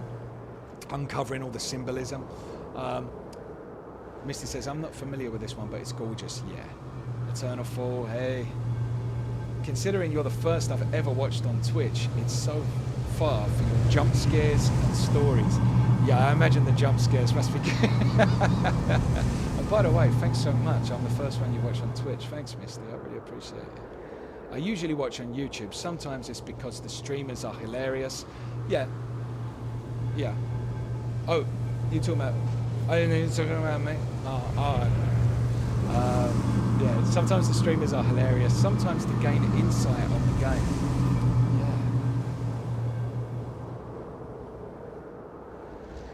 Nat and Dave, light-hearted, he says, as you're seeing a mural of the destruction of a civilization. But, all right, I think I need to pay more attention to the murals. Because as of right now, I'm watching it and just seeing it, it's looking like a map to me, but obviously I'm, maybe it's lost on me a little bit. I need to pay more attention. Light-hearted.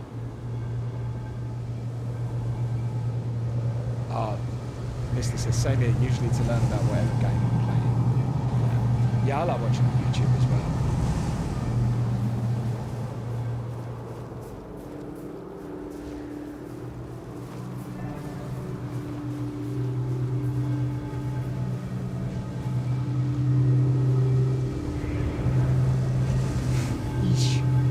Come on.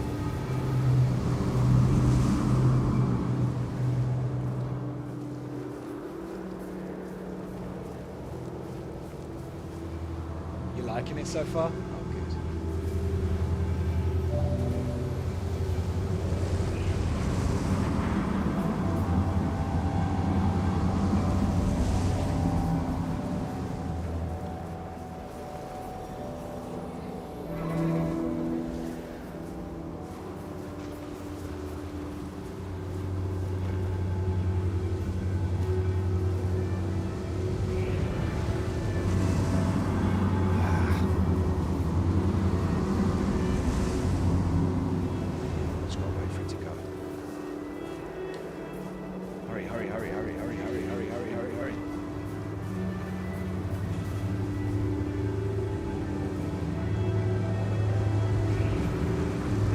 For sure.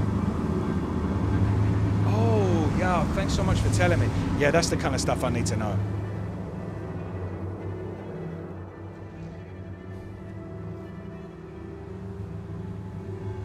Better?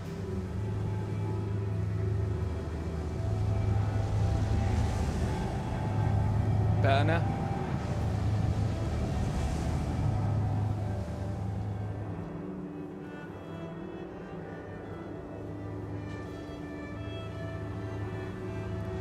Yeah. Okay. Oops.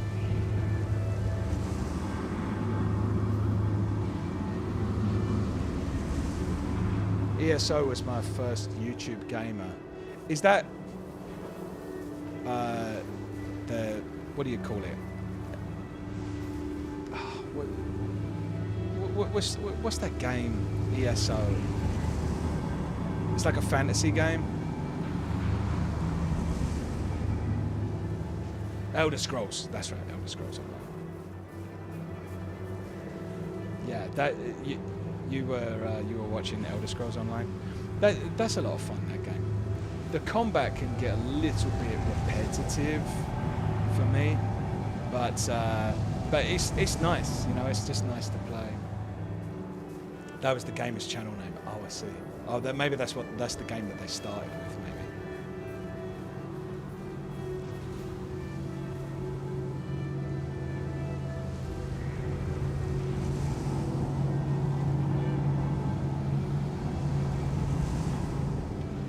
Here we go.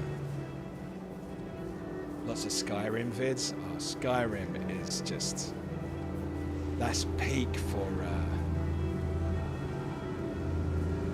content, I think, because all the bugs and everything.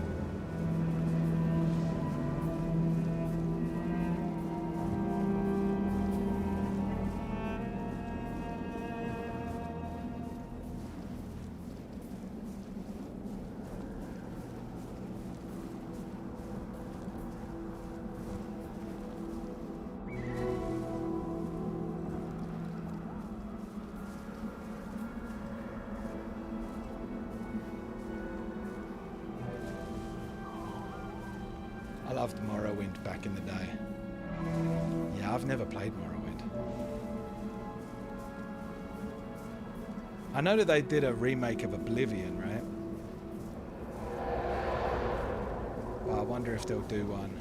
Oh, look at this poor thing shivering.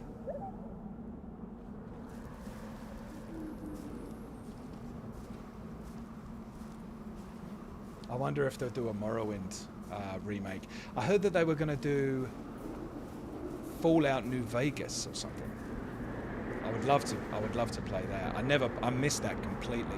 I didn't game for about a period of my life, about 15 years, and then I just got back into it. And the first game that I played after 15 years, the first game that I played was Red Dead Redemption 2, and it tricked me because I thought to myself, oh, and I loved it, obviously, Red Dead Redemption 2. I was like, this is incredible, I can't believe it. I can't believe how far gaming has come. And I thought to myself after playing that, oh, so this is just what every game is like now. This is like the average game that's out now is like Red Dead Redemption 2. Little did I know, this is what Red Dead Redemption 2 is one of the best games of all time. I just lucked out in playing it first. So then I played the rest of the games, and I was like, well, it don't seem to be as good as Red Dead Redemption 2. Heard about the Red Dead Redemption 2 Spiderweb mystery? No. What's that?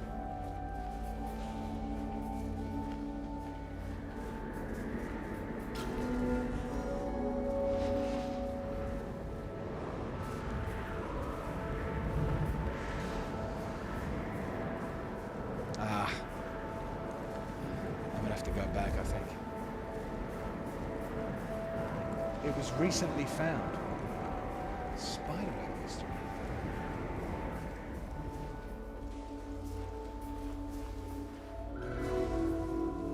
What is that?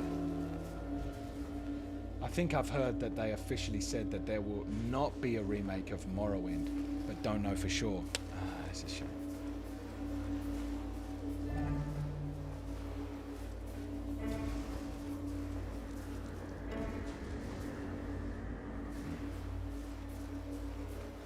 Up for a second. Yeah, that's a shame.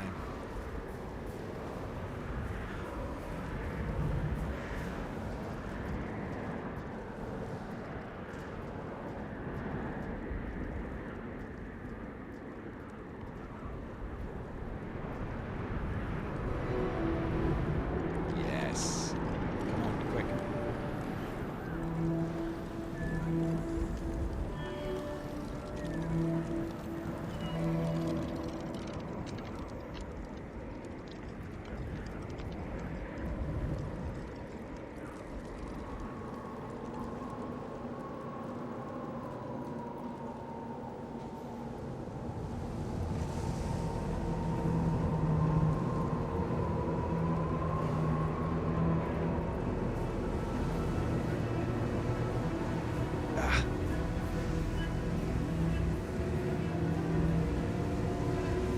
Like, this part is so difficult to get through compared to on the sand. On the sand, we were just having fun.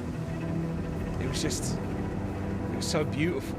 We were just flying around, carefree. And there we are in the winter of our discontent.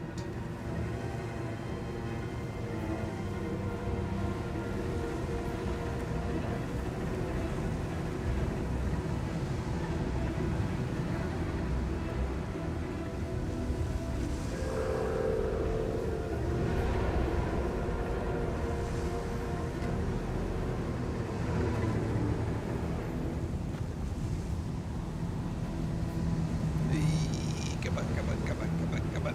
Get under.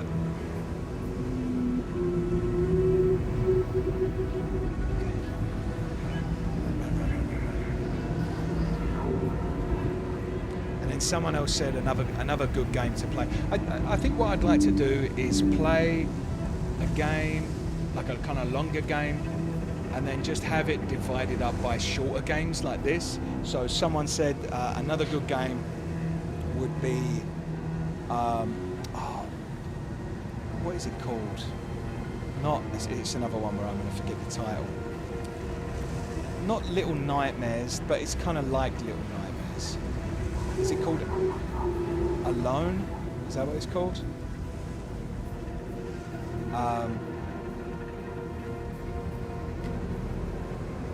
Eternal Fall says, have you finished Silent Hill yet? Yeah, I did, and I loved it. I got the ending called Water, or In Water, if that means anything to you. But then after that, we did we kind of looked into all of the different endings. And personally, I think that I got one of the best endings. I maybe that's just bias. And I know a lot of people kind of helped me to get that ending as well.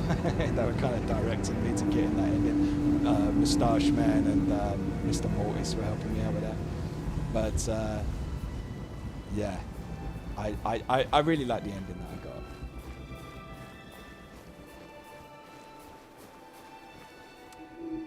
Reanimal? No, it wasn't like.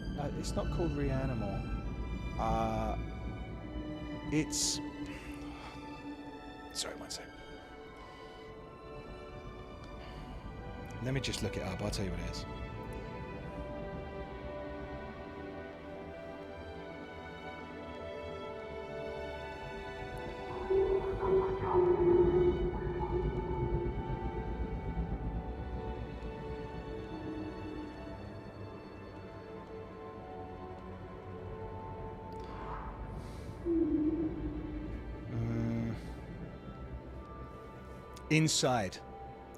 Inside and Limbo.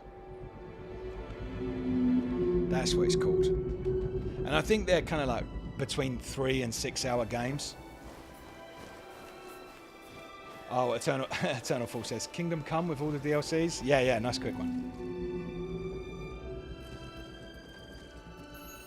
Alright, let's check out this more of this time.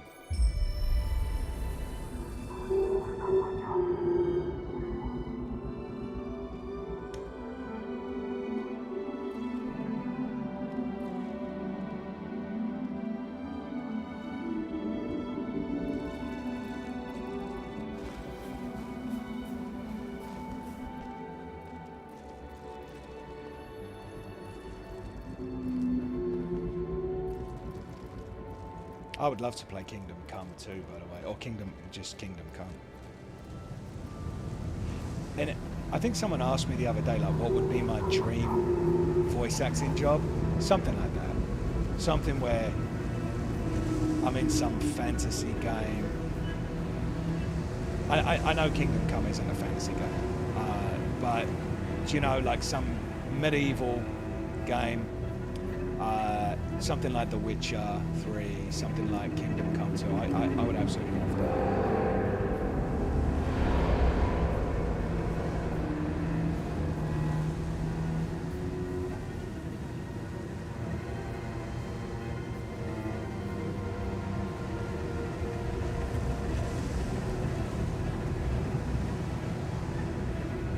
It's a good story.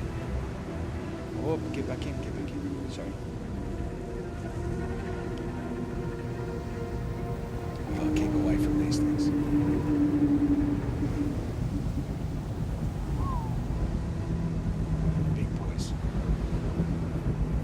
how do people get into voice acting jobs in games?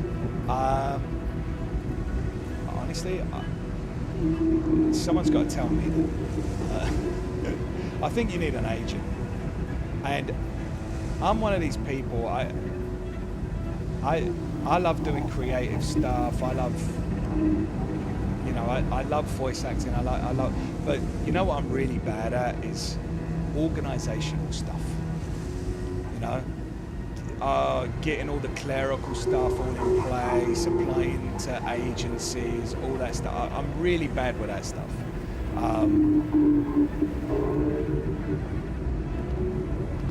And that's what I need to improve at. You know, everyone's got their strengths and their weaknesses. I'm bad at stuff like that. Getting all the paperwork filed, applying, sending in demos. I've just got it set up where people can just approach me if they want me to read their audiobook, and that gives me enough work, but I just know that there's a lot more work out there that I'm just no one's seeing me, you know? But yeah, I probably would need to get set up with an agent or something like that.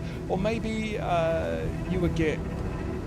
I tell you what I would have loved to have been involved with.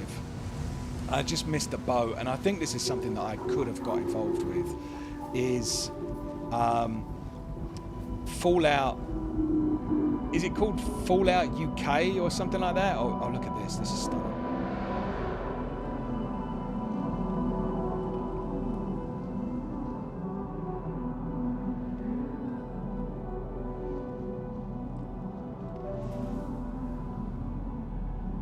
Fallout London. Yeah, that was made for me. I mean, I was made for that, whichever way you want to word it. I mean, I'm from London. I'm from the part of London that they're portraying.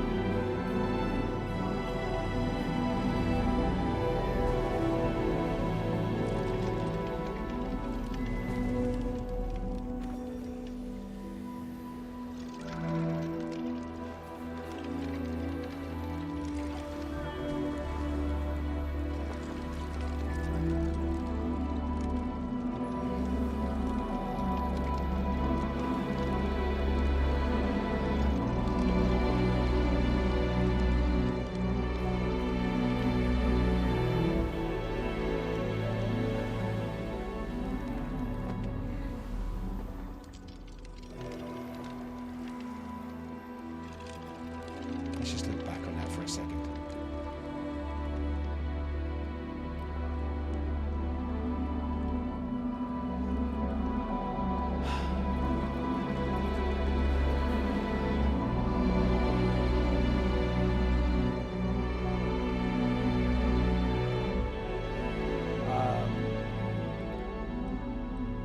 How do people... Oh, I just read that one. Connections and being lucky with auditions. Yeah, it is a lot to do with that as well. You know, you've got to have the right connections. Kingdom Come Deliverance had a nice next-gen update recently. It works just fine. You might want to play this one here on Twitch. Yeah, that's definitely one that I would play. That's a really long game though, right? But yeah, I would definitely play that. NPC Aaron, hey Aaron, how you doing? Oh, this was a good choice for a one-stream game. Yeah, this is the one that we went with in the end. I'm really enjoying it so far. I just, I think I need to pay more attention to the murals and stuff like that, and trying to like take in the story. Because up until now, I thought that it was like painting a map of where I had to go. So this might be one that I have to play again, honestly. So you do the regular applying with demos. I apply with some demos, but you know, in a lot of cases, people just find me online on my online profile, advertisements and stuff like that. And I do a lot of audiobooks for independent authors. And I was thinking about having this section of my YouTube channel, not J-Boy Frosty, but Paperback Journeys, and I I was thinking about having it where I interview the authors after I record their audiobook. So I've got a couple of those lined up. So that would be kind of cool and interesting. Just be interesting to speak to independent authors about their process and things like that. Betty says, in Germany there are studios that do all things voice acting related, and you can go there and deliver a sample and they put you in their database. Oh yeah, that's a good. Fallout London looks so fun, Misty says. Yeah, that would be a right laugh. That would be a real laugh, I think. Especially because they've done all the areas like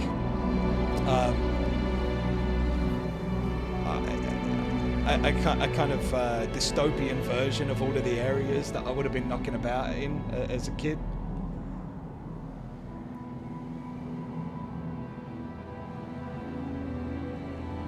Betty says usually you need a name or good connections.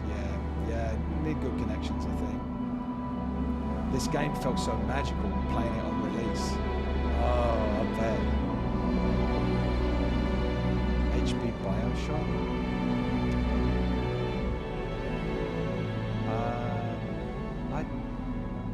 I would play Bioshock. Bethesda would be dead without the community making mods, games, and fixing their game. Yeah, they've really got an excellent community that does all the patches and stuff like that. Resident Evil Village would be lovely here as well. Oh yeah. I want to play the Resident. That's the great thing. There's just so many games, right? It's like books. Like there's just so many books. I'll never get around to playing them all. I would absolutely play all of the Resident Evil games in order or something like that, you know? I think that would be a lot of fun.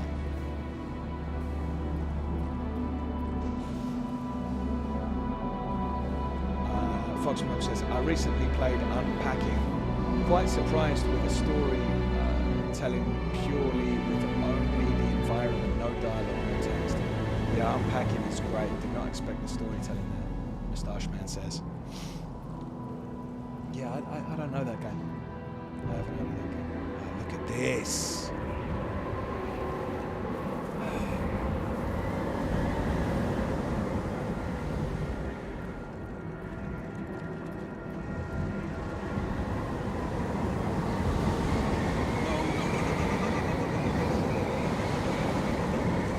Thought I was going to go over the edge.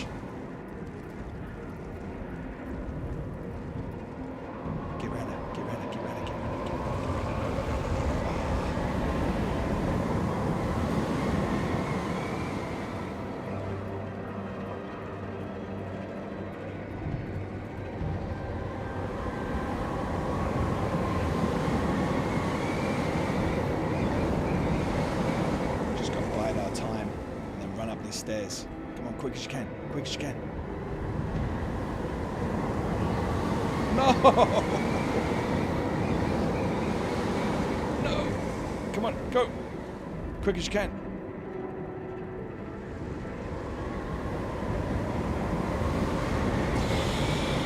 I'm trying to get into that little pocket. Alright, I think we have to wait 1 second. Yeah, I haven't heard of Unpacking. What kind of game is that? Run. Get in. Yes. Oh.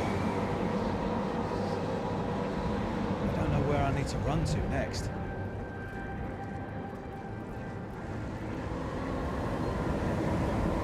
Oh, what are you doing up there? No.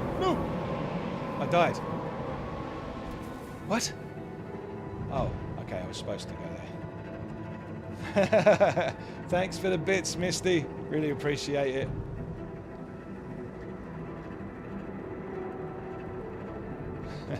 That was motivation, was it?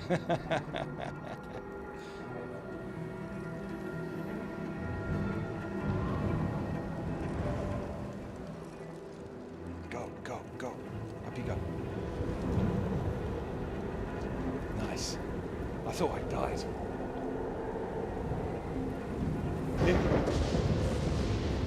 Fox Minnock says, literally just like the title, unpacking your stuff and organising it. But there's a story component to it. Yeah, that would surprise me. You unpack all the rooms a person moves into over their life. So you're just taking stuff out and finding places for it.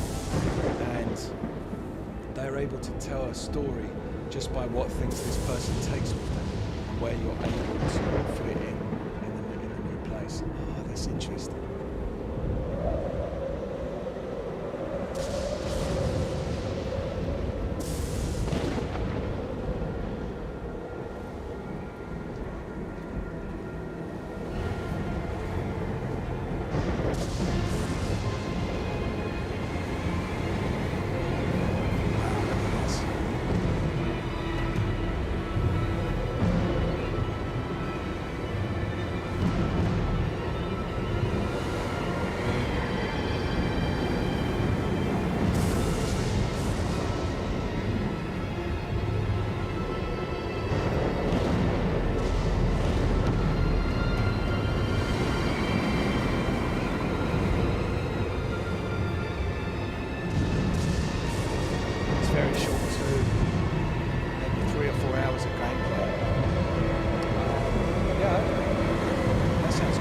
That sounds like something that I could play kind of in between the larger games. I think whenever I play a larger game, ideally I'd like to start it on a Sunday, because I feel like it's good to just let people know through the weekly recap that I'm starting a new game, in case they want to catch the first, like the beginning of it, story-wise, plot-wise.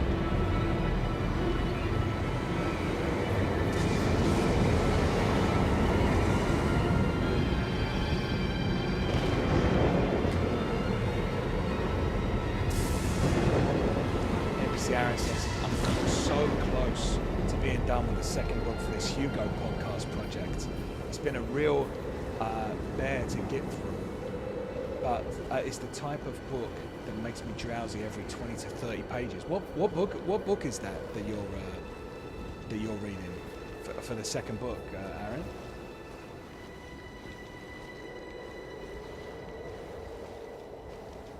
By the way, Aaron's set up a podcast where he reads every Hugo winner. I think it's Hugo winner, right? Not nominated, Hugo winner. In like chronological order. So that is really exciting. I'm gonna be talking about that on the channel soon. That's a great idea for a podcast, by the way. Because that's the sort of thing that people can kind of like read along with you, you know? Oh my God, look.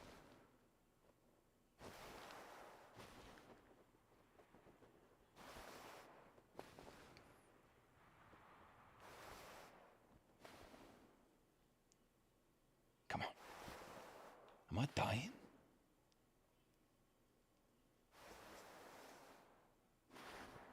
Come on. Come on. Come on. No. No.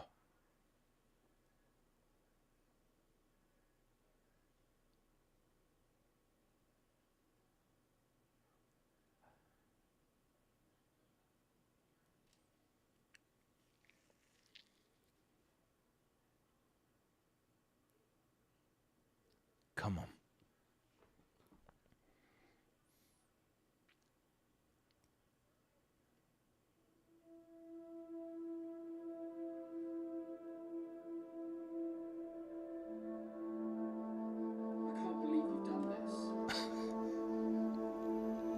Me neither. Me neither, Babsy. Thanks for the bits.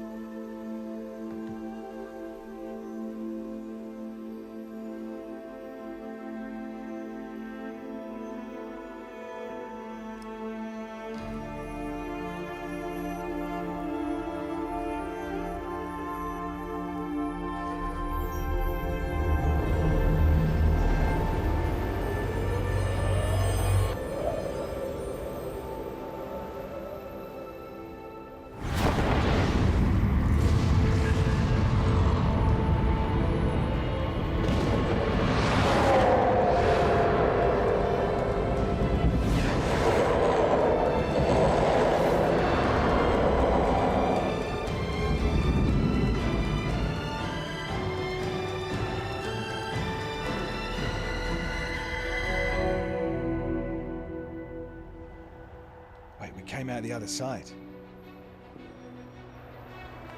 Or are we now? Have we physically come out of the other side? Or is this the afterlife? Thanks again for the bits, Posey.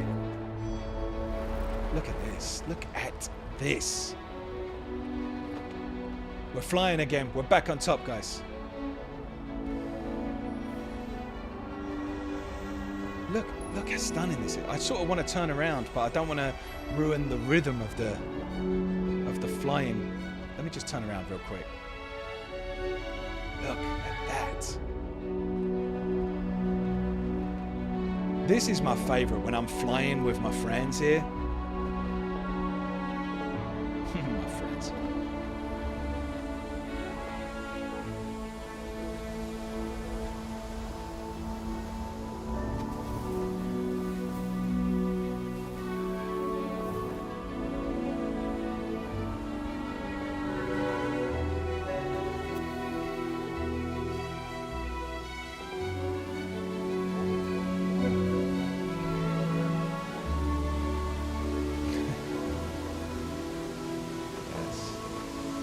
Look at this, it's stunning. Come on. This is unbelievable, isn't it?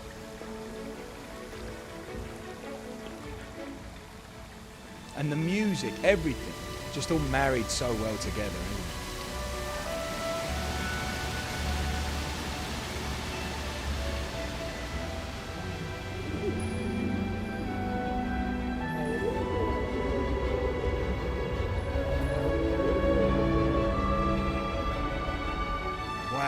Wow.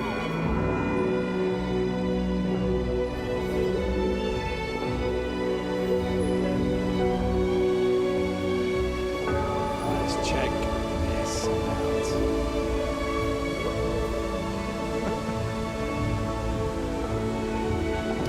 Perfect timing, my brother. Yes. Thanks for the ride.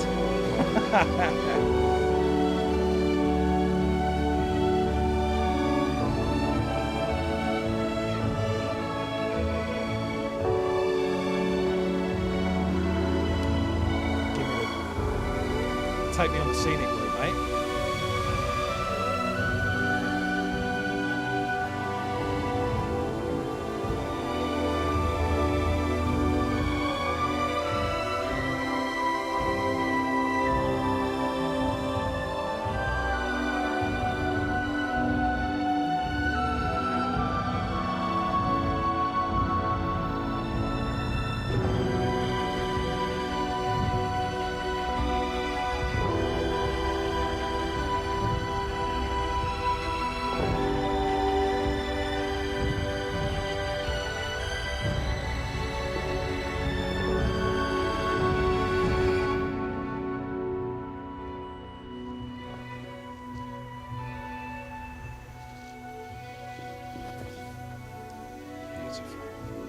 What a moment.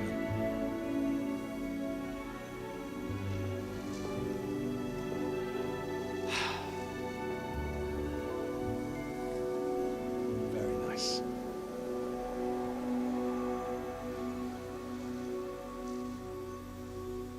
Babsy, I can't believe you've done this. I think there's another sound where it's something like, there's a lot of sounds that I took from an episode of Come Dine With Me, where this bloke is the funniest. He's like a meme machine. He says like 20 funny things in a row. And I just clip, just clipped all of them.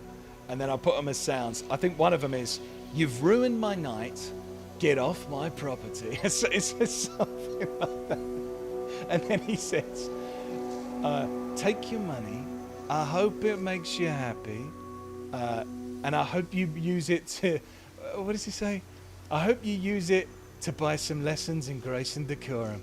because you got all the grace and decorum of a backing up dump truck. He's just a crazy dude.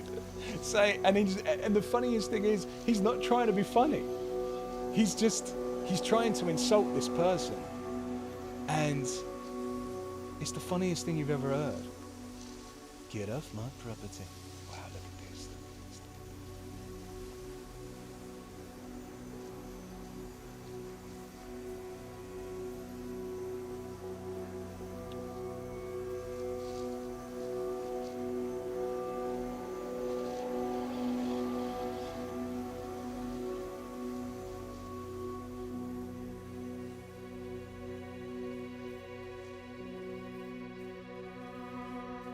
Looks like they're walking through the pearly gates, kind of, right? Too many messages. What are all these messages about? It's all spam as well.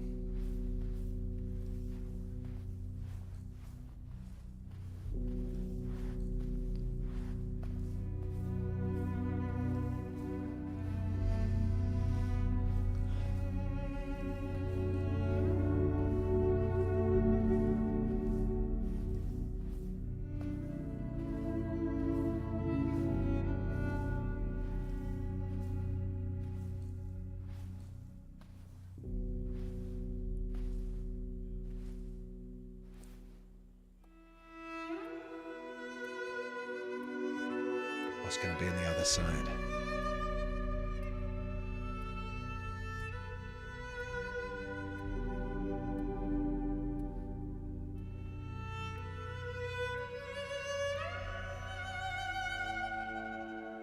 No, don't tell me we're parting ways.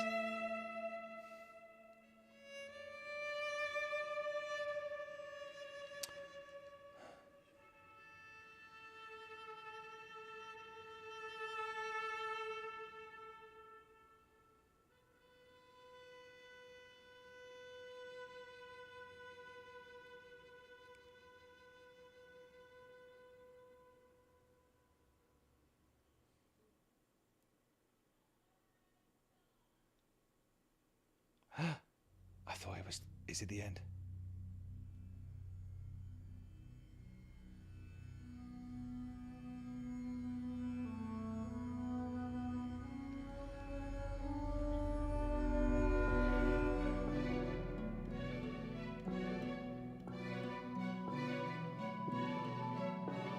It is, that's the end. Oh.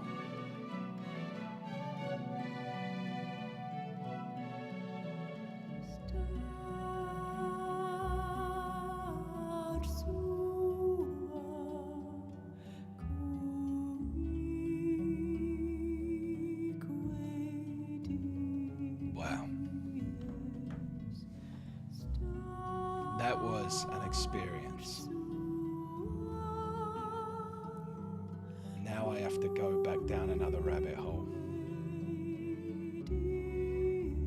And I have to look at all of the interpretations of all the murals. That was really a wonderful... like my face hurts from smiling. And I know it wasn't all happy and uplifting, you know, but it was... there were some real beautiful moments there, weren't there? And the music and everything, just perfect, huh? And unlike anything else I've played, yeah, I'm trying to think of anything else that I've played that's similar to that.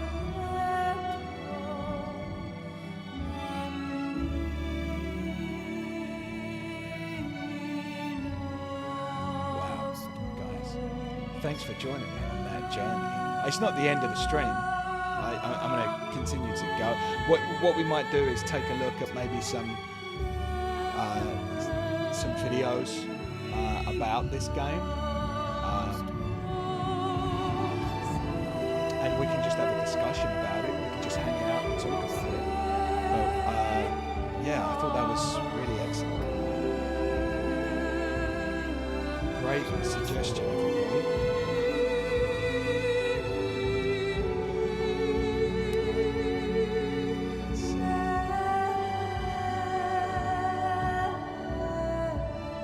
says, I know they're in the air, but the playful movement of the kites really reminds me of a pod of dolphins. Yeah, that's right.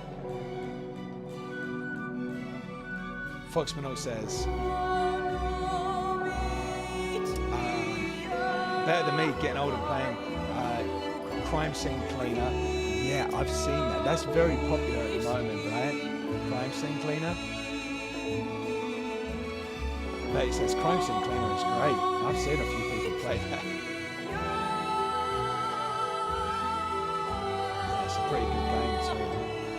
Misty's gonna have to look at that. Have you played Stray? Playing as a cat is a real treat. I played a demo of it, but I haven't played the full game. I just kind of like messed around with it a little bit. But yeah, I guess that would be similar to this in some ways, right? Exploring a world and little to no dialogue. Stray is a great idea for a shorter stream, Foxmore says. How long is that?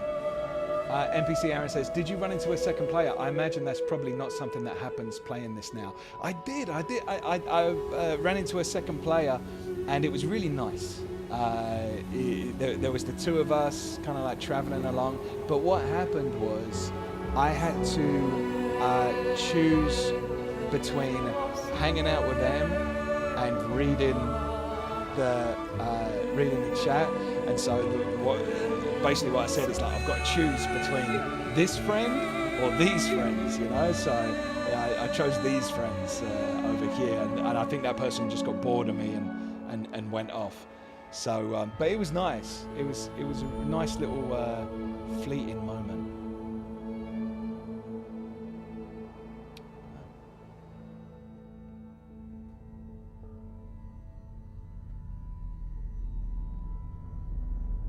Yeah, like Betty says. Oh, companions met along the way. Yo. Benito.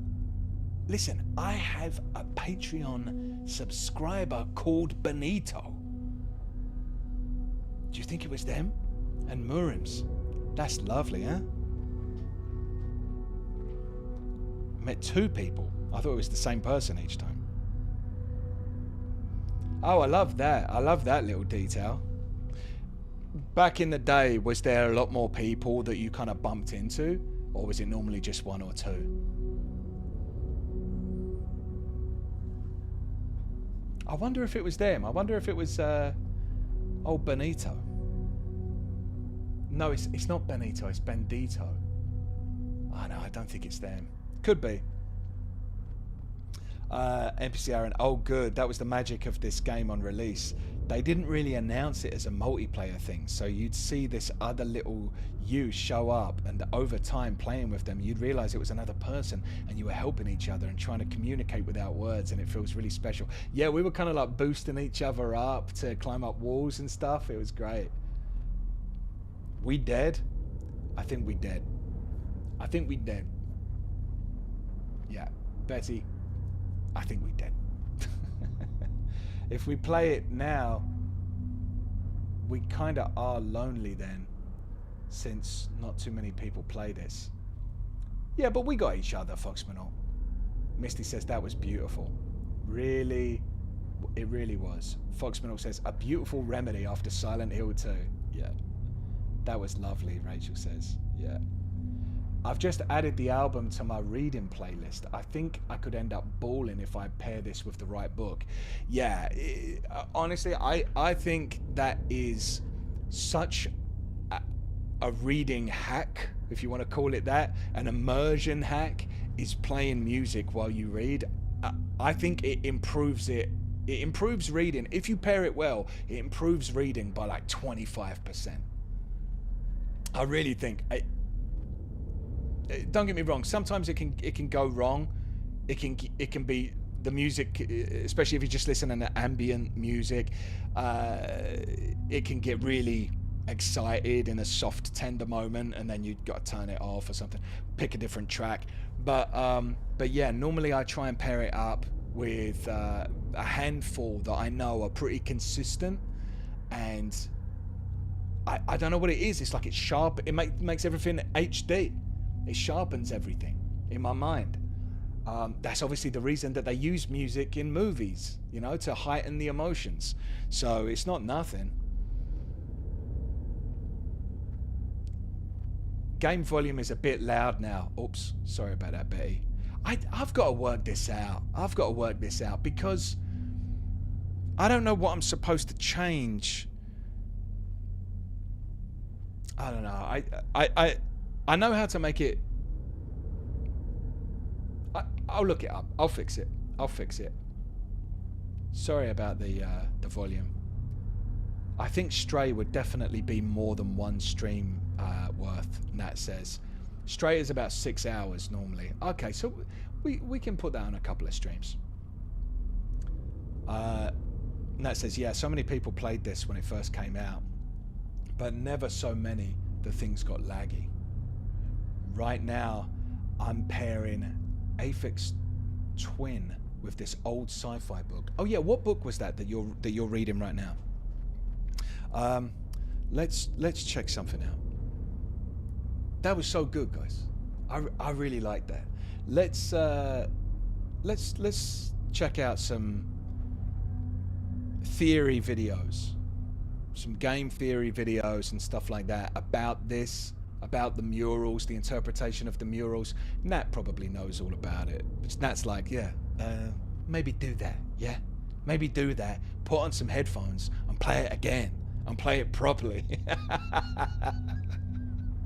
No, I loved it. This was a lovely experience.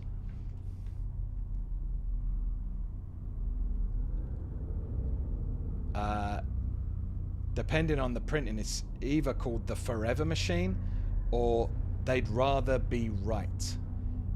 It's by Mark Clifton and Frank Riley. It won in 1955. Wow, you went back to 1955. But that's just a theory, a game theory. Great. All right, let's get on it. What one is it? Let me just try something. Okay. Yeah, that was really good. I'm so excited, by the way, I'm so excited for Alan Wake tomorrow. And I'll tell you what else I'm excited for, my Easter egg. I've got an absolute banger of an Easter egg. I've got a Galaxy Ripple. Oh, Galaxy Ripple. Yes, I'm really excited about it. Does anyone know what a Galaxy Ripple is? Maybe some Americans are like, eh? The hell is that? Oh, you're off? You're off, Aaron? All right, mate.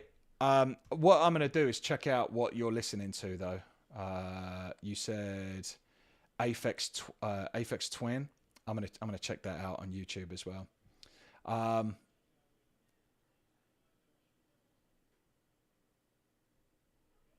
NPC Aaron says, all right, I've got to go take my family to go see the Mario movie for my son's birthday. Nice. Enjoy your rabbit hole. Oh, yeah, you know I will. Happy birthday to your son, by the way, mate.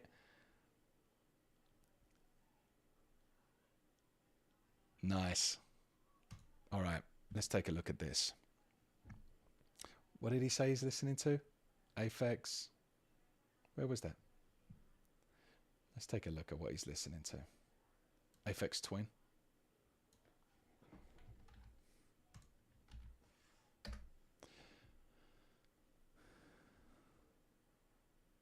Oh, okay. It's this band. No, let's listen to it. Tell me if it's too loud.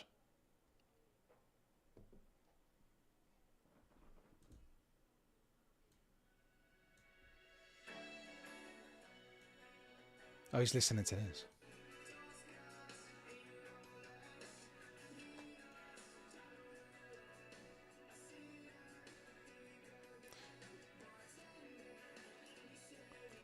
No, wait, is this it? No, it's more like this.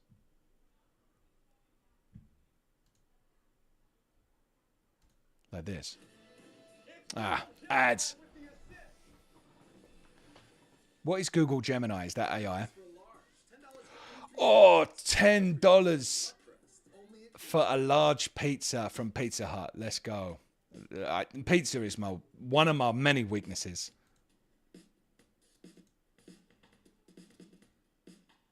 Okay. I couldn't listen to this if I was reading. I see how this can be like sci-fi, but I absolutely no way could I listen to this. No.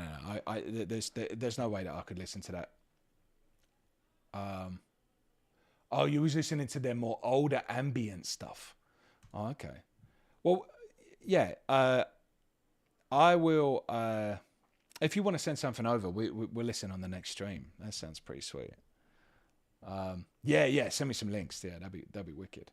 Yeah, I normally type in something like fantasy ambience. And there's just, I think a lot of people, they create these things to be used in the background whilst they play Dungeons and Dragons or something like that, because they're like 3-4 hours long. And then I just listen to that, you know, and then I'm in it. Or you know, it might be something like, there's something, it's called something like, what is it called? You're in a dark place, or it's something like that. I can't remember. You're in a dark, hopeless place with no means of escape or something. Yeah, and that's if I'm reading something like I'm Thinking of Ending Things by Ian Reid. You know, it's paired quite well with that. All right. So what are we looking at? The sound is very low now. Yikes. I don't want to blow your ears off, but I don't want to. Oh, you haven't seen my dogs today? Nah, I haven't seen my dogs today. They are chilling with their mum. They're chilling out with mum, laying on the bed. I know I can kind of hear her. She's watching some TV show, so I'm sure Poe is probably buried under the blanket, and then what Poe likes to do is just sort of like lay under the blanket for a long time, kind of pressed up against whoever's laying in the bed, and then it's just kind of pressed up, and his body heat rises and rises and rises, and then he comes out, and this is, I guess, a personal detail. I don't know, but it's kind of cringy or something. But he comes out after he's been under there, kind of like heating up, and then he just lays flat with his belly up in the air. And then every time he does it, either me or my wife will go, "Did you bake your cookies?" "Oh, did you bake your cookies? You're putting your cookies on the shelf to cool them down." Yeah, we'll say that every single time. Yeah. "Did you bake your cookies, mate?" "Oh, yeah." And then when it's Milton, we'll go, "Did you bake your belly bread?" I don't know why Milton is baking belly bread and Poe is baking cookies, but never in a million years would I say that Poe is baking belly bread. He doesn't bake that. He doesn't bake that. He bakes cookies. Milton bakes belly bread. Cheesy. Yeah, a little insight into my domestic life there. You know, things get kind of nuts. Things get kind of crazy. Listen, I never said I wasn't a party animal. I never said I wasn't a bad boy, you know? You just chose to believe that. Now you know. Now you know the kind of wild life I'm living. Yeah. All right, let's look up something. Should we just look up Journey? What would be the best thing to look up? Or does anyone have a video that they want me to watch? Nat, do you have a video that you would like me to watch? Because I feel like you know a lot about this game. Is there a good game? Not a good game. A good video that I should watch about Journey? Maybe about the murals. Maybe I would just say like murals explained. Who knows? What the hell? Oh no.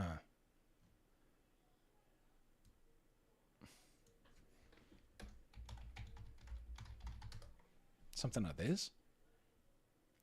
Deeper than we thought. Deeper than we thought. It goes deeper than you ever could have imagined.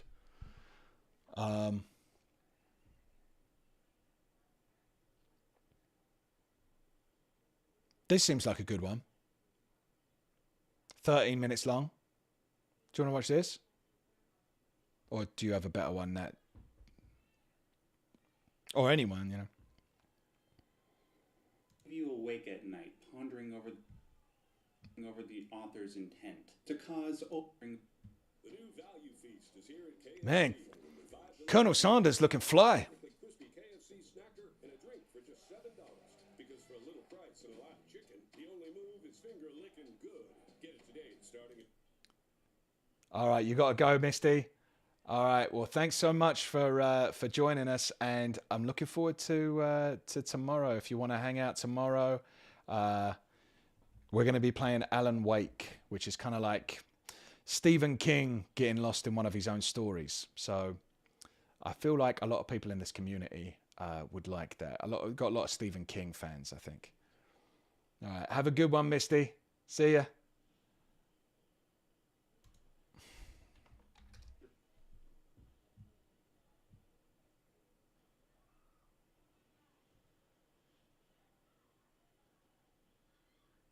Oh, how Journey was made and why the developer went bankrupt. All right, we'll check that one out afterwards as well.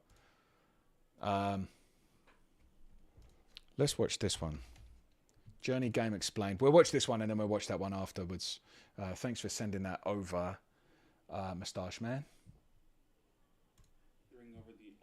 Tell me if this is too loud. Overzealous debate Is this too loud? amongst fans about symbolism and subtext. These types of stories are my proper element. I've practically built my channel around these types of stories. While my videos on these types of stories have received mostly positive reception, I've come across people who plead for the stories A bit to low. not be analyzed. This is because they find the stories to have a sort of intangible beauty when they don't have any objective meaning. I can certainly sympathize with this perspective. One's experience with the story can sometimes be so personal that to hear other perspectives would destroy the magic of that initial read-through, run-through, or playthrough. This is why I have held off on dissecting games like Journey. Where other stories mandate speculation, Journey Is it still too low? because the story is crafted in a way to preserve its subjectivity. The only thing that might be deemed objective about the game is that it's an hour-and-a-half long metaphor for life.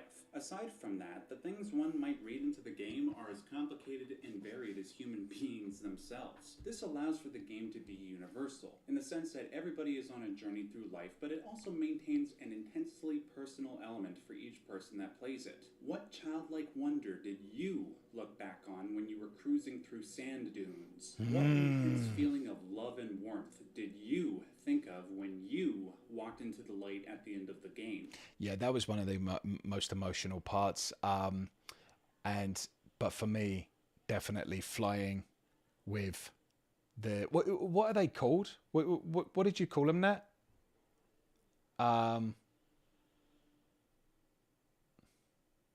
the rugs. What actually are they? For those reasons and many more like them, I've been hesitant about... It sounds like it's coming from the speakers.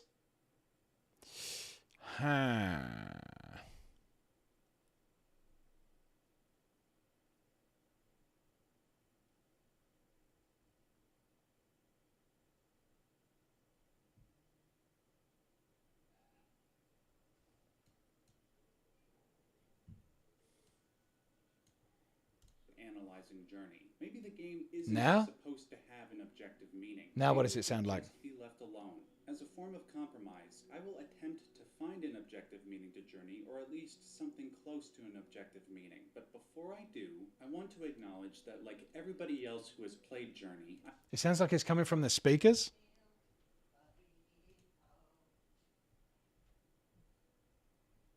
Yeesh.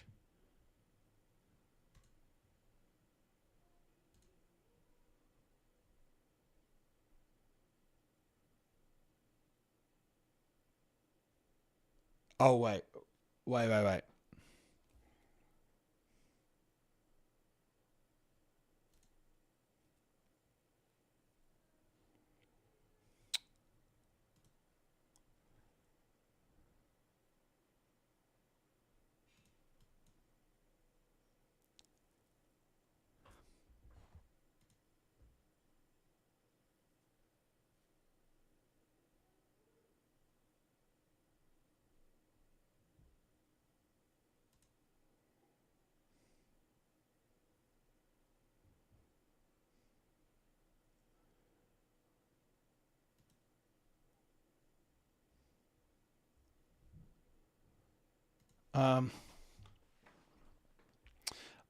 I'll fix it.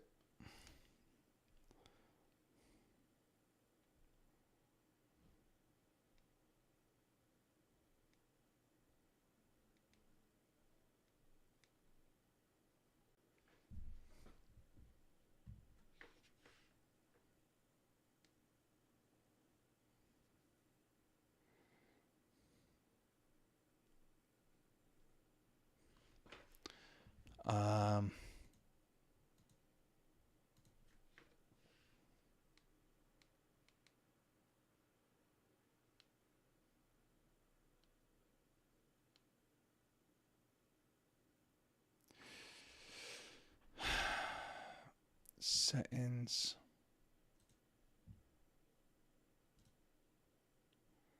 Audio.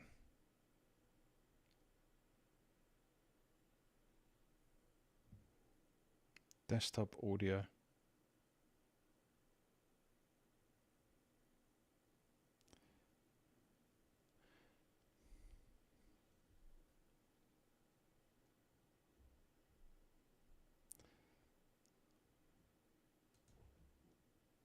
This is really strange.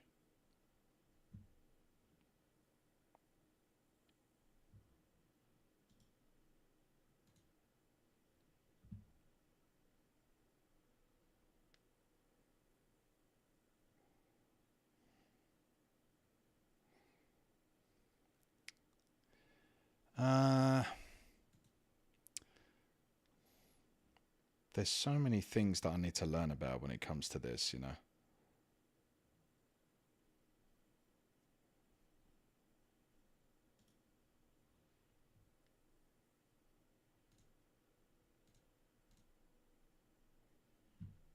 I might end up projecting my own. Oh, okay.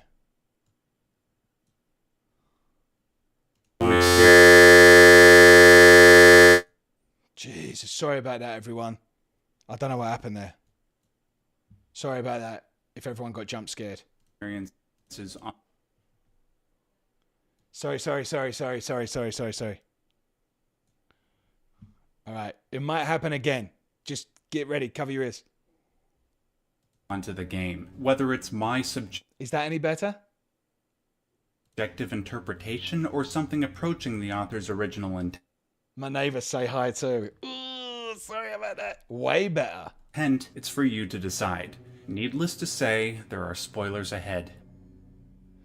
I honestly don't even know what I did. That's the frustrating thing. I'm so sorry about that, Oreo. I'm so sorry.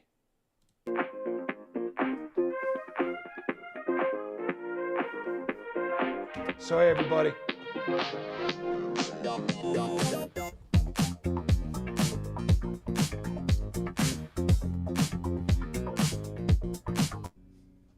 If I were to briefly synopsize Journey, I would say that the story is an amalgamation of various religious influences, ranging from Western Judeo-Christian to Eastern philosophical influences. It seems that the story of Journey borrowed some of the most important ideas from those religions and tried to piece them together into a story that would be accepted and loved cross-culturally. That way, instead of focusing on the differences between our cultures, we can focus on the similarities we all share, namely, that life itself is a journey towards something transcendent, or at least something that is greater than we are at this present moment. Now, before you try to attribute this interpretation to some sort of religious bias on my part, let me inform you that I'm not particularly religious. I just can't help but see the echoes of religious tradition throughout the game. To support my point best, I think we should go through the game's cutscenes in chronological order. The first one occurs about 9 minutes into the game, and it begins with the mountain. It seems that in the world of Journey, the mountain is a metaphor for God.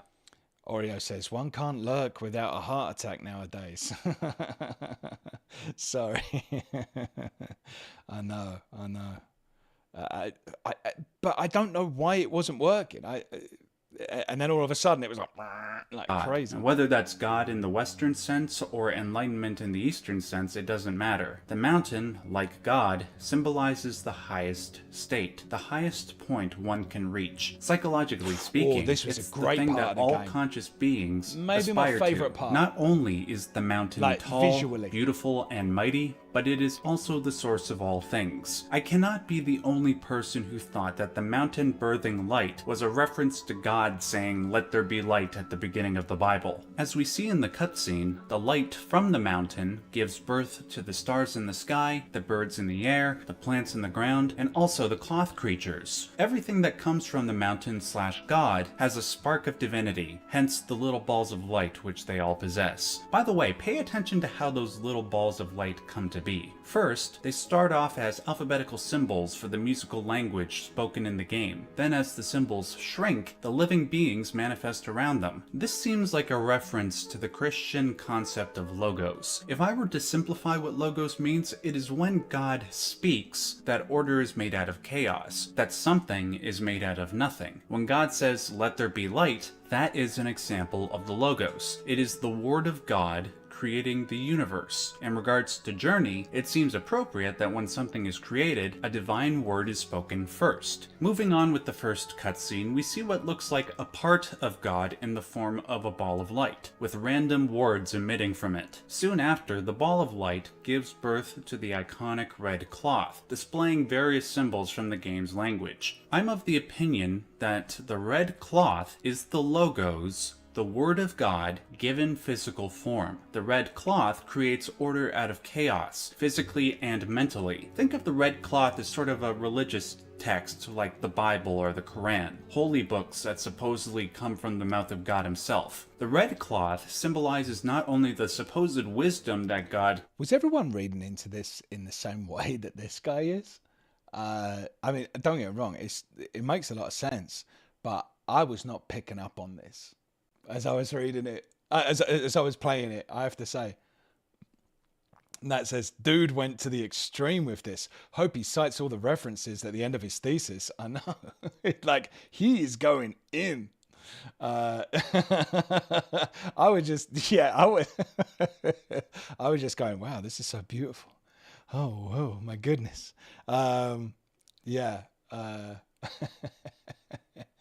He's really going into it. Like, I can see where he's coming from. Can impart via the symbols on the cloth, but it also symbolizes the action that wisdom informs. While one can read the language written on the cloth and use that to enhance knowledge, one can also use the cloth to guide action, literally and figuratively. Hence the red cloth forming bridges and allowing the lead cloth creature to fly. The red cloth also symbolizes the necessity to... Rachel says, I was just admiring the scenery. Like, same. You know? I mean, I was feeling a lot of things, you know, but it's kind of difficult to put into words. I knew that there was like some kind of communication that was happening between all of the surroundings and the character that we were playing, and the kind of white figures that we were meeting along the way.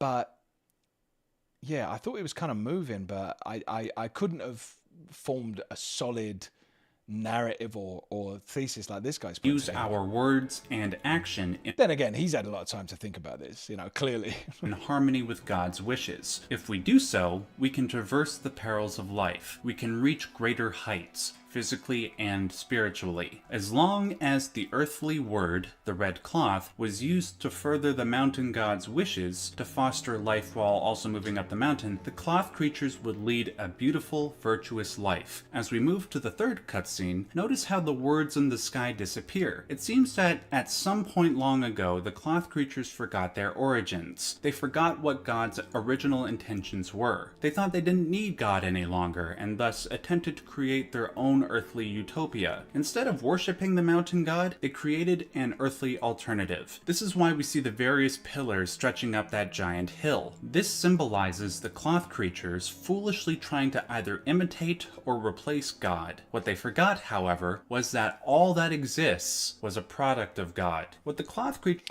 This geezer seems as though he might be. he might have a kind of agenda outside of the game. I don't know. But he said he wasn't that religious.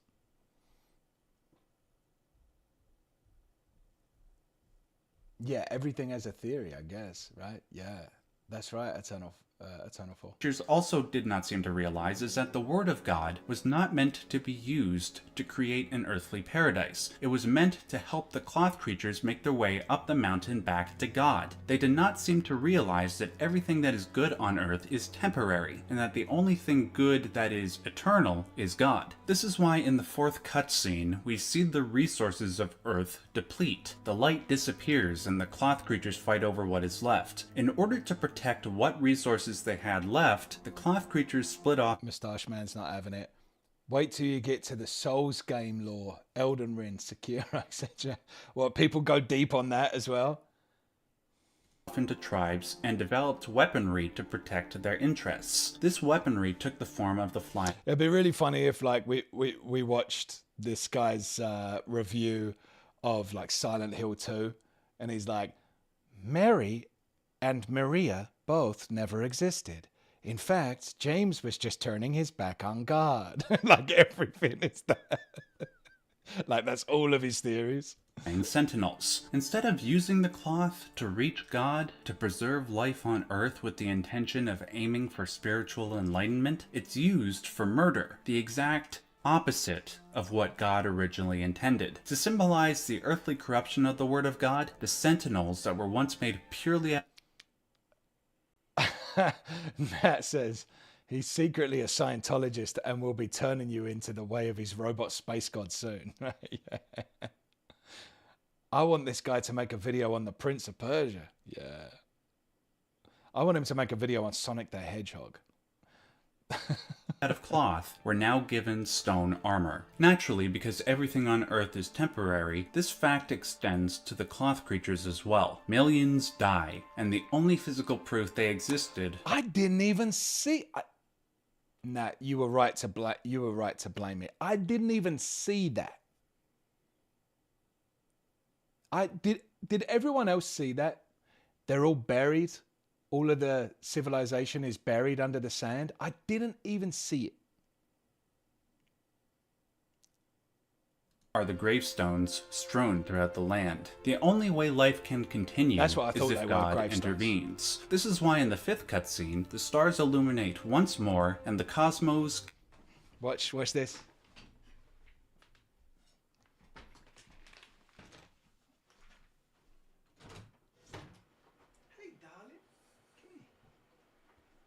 See you. Come here. Oh, look. It's the cookie chef. Yes, it's the cookie monster. There he is. I know. It's so good to see you. It's so good to see you. Say hello to the guys.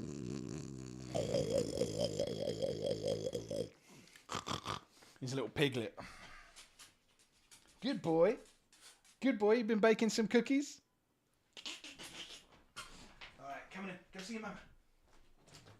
Go see mama. Good boy. He was just scratching on the door there for a second. Little Cookie Monster. Give birth to a Messiah, somebody who will traverse the lost world, free the Word of God from its earthly prison, and venture on forth up the mountain to heaven. It's important that the character we play as is red where the ancient beings were white. It's also important that I refer Eternal Fall says, "Isn't this like a wishful thinking? He clearly wants to see it there." Yeah, I feel like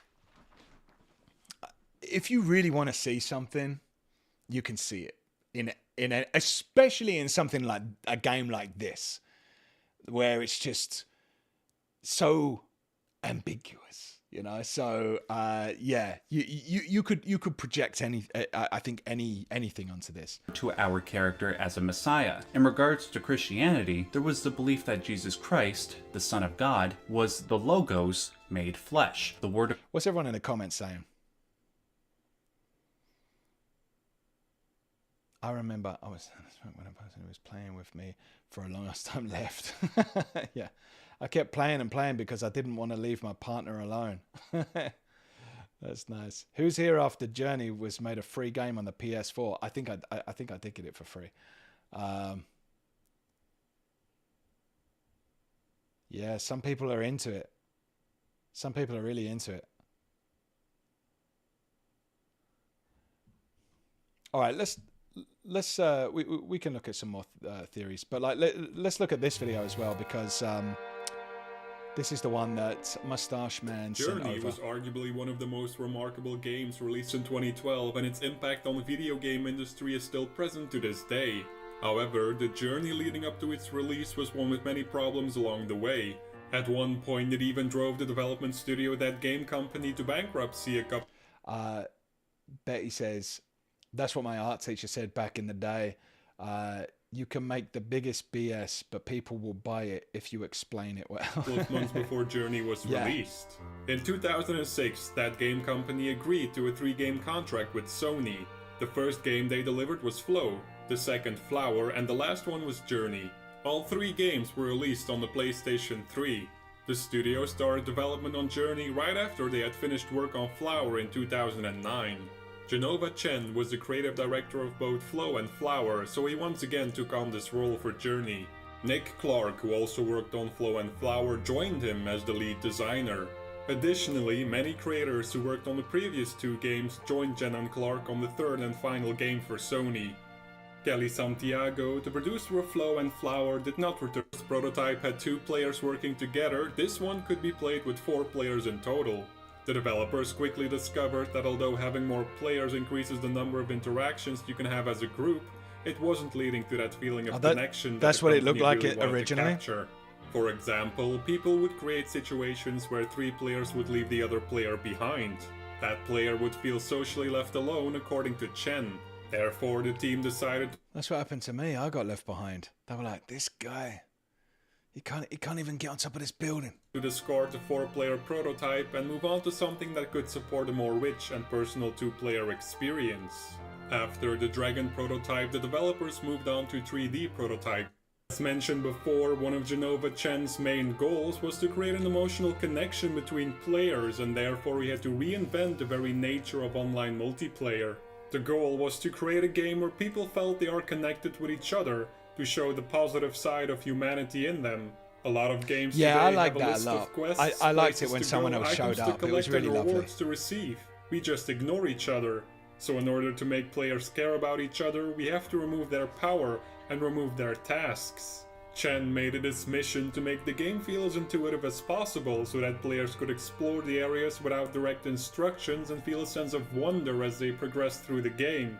To achieve this, the team took a minimalistic approach for the game design and removed any elements that stood in the way of the others.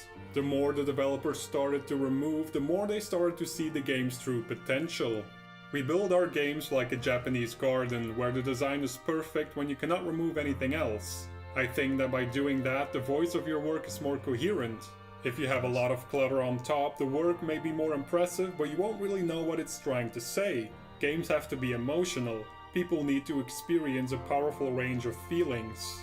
Chen applied this Japanese garden design philosophy to the entire game, even the main character.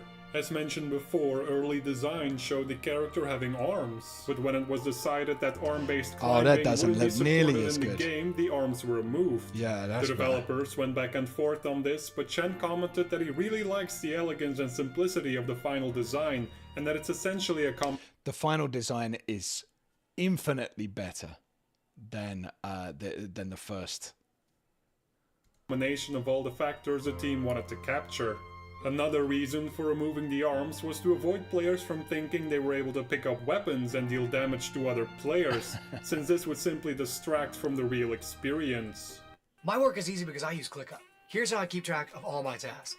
I start by brain dumping everything I need to get done in a list. When the team was exploring how players would be able to communicate with each other, they tried many conventional options such as voice chat, text chat, and a thumbs up, thumbs down system. However, during playtests, they quickly noticed that those options created toxic experiences for players, since people would use a thumbs down more than the thumbs up, for example. People suck, don't they? People suck. Like, the only way you can communicate is by this or this. And everyone is just doing this to each other. You suck, you suck, you suck. Mate, you have a positive or a negative, and everyone's choosing the negative. Text chat was especially tricky because of the lack of a keyboard on the PlayStation 3, so instead the team opted to focus more on interactivity rather than traditional communication. They implemented a ping system that allowed for a more ambiguous form of communication. Players can either ping quickly or send out a large ping, and it's up to the player to figure out what the other player is trying to say. This form of communication actually instilled a more fun and interesting experience, rather than a toxic one. The team also experimented with usernames and whether or not to display them to other players. Genova Chen is an avid World of Warcraft player and has said that he encounters very wacky names during his playthroughs. Ultimately, Chen said that most usernames aren't very inspiring and might even offend some people. Eternal Fall says, but to be honest, I like theories when it comes to Easter eggs and symbolism in stories. For example, the Dark Tower universe lore is something I can get lost in. Yeah, that's fantastic. I if I need something, and I don't know if everyone else does this as well, but if I need something to watch while I'm eating some food, maybe I'm eating alone that day, or maybe I'm just having some lunch, I'll try and find something to watch, and it will be something like a theory of some book series that I've read, or something like this, like a game theory, and I love that kind of stuff. That's something I could just watch all day long. Foxmanel says they have to strip all of the tools away to make people kinder to each other. All right, Betty, you off? Oh, yeah. I'm excited as well. We're going to start fresh. And you know what we're going to do? I think we're going to do at the start of the stream, I'm going to open up my Easter egg. Oh, yeah. My Galaxy Ripple Easter egg. I can't wait for that. And also, do you know what I think I'm going to do? Is I'm going to rank British chocolate at the start of the stream. Just a little 5-minute thing, you know. It won't last very long, but I'm gonna rank British chocolate. In fact, I think I even looked it up here. Let me just look, and you can just look at all these different tier lists that already exist. I'm gonna use one of them, and then I'm gonna be ranking some British chocolate for Easter. I know Easter is not about the chocolate, but for me, it's about the chocolate. Ruining their experiences. I'm not like a very religious person. You know? I respect everyone's religion always, but I just don't. I'm not like mega religious or anything. Decision to hide all PlayStation usernames. By stripping the game of common elements found in most online video games, such as objectives, maps, leaderboards, voice chat, usernames, and so on, the developers had created an environment where cooperation wasn't forced upon players. Instead, it's completely up to the gamers themselves. And that says, when I played all I got from it was that there was a civilization that relied on the red scarf energy source, and that source started to deplete. So there was a war over it, and the automation type creatures were hid from where. Sorry, the automation type characters were. Oh, sorry, automaton, not automation. Automaton type creatures we hid from were a leftover from the war. The civilization was destroyed by the creatures / weapons, and we're the only one remaining. Ah, yeah, that's a good one. That's a good theory. That's a good one.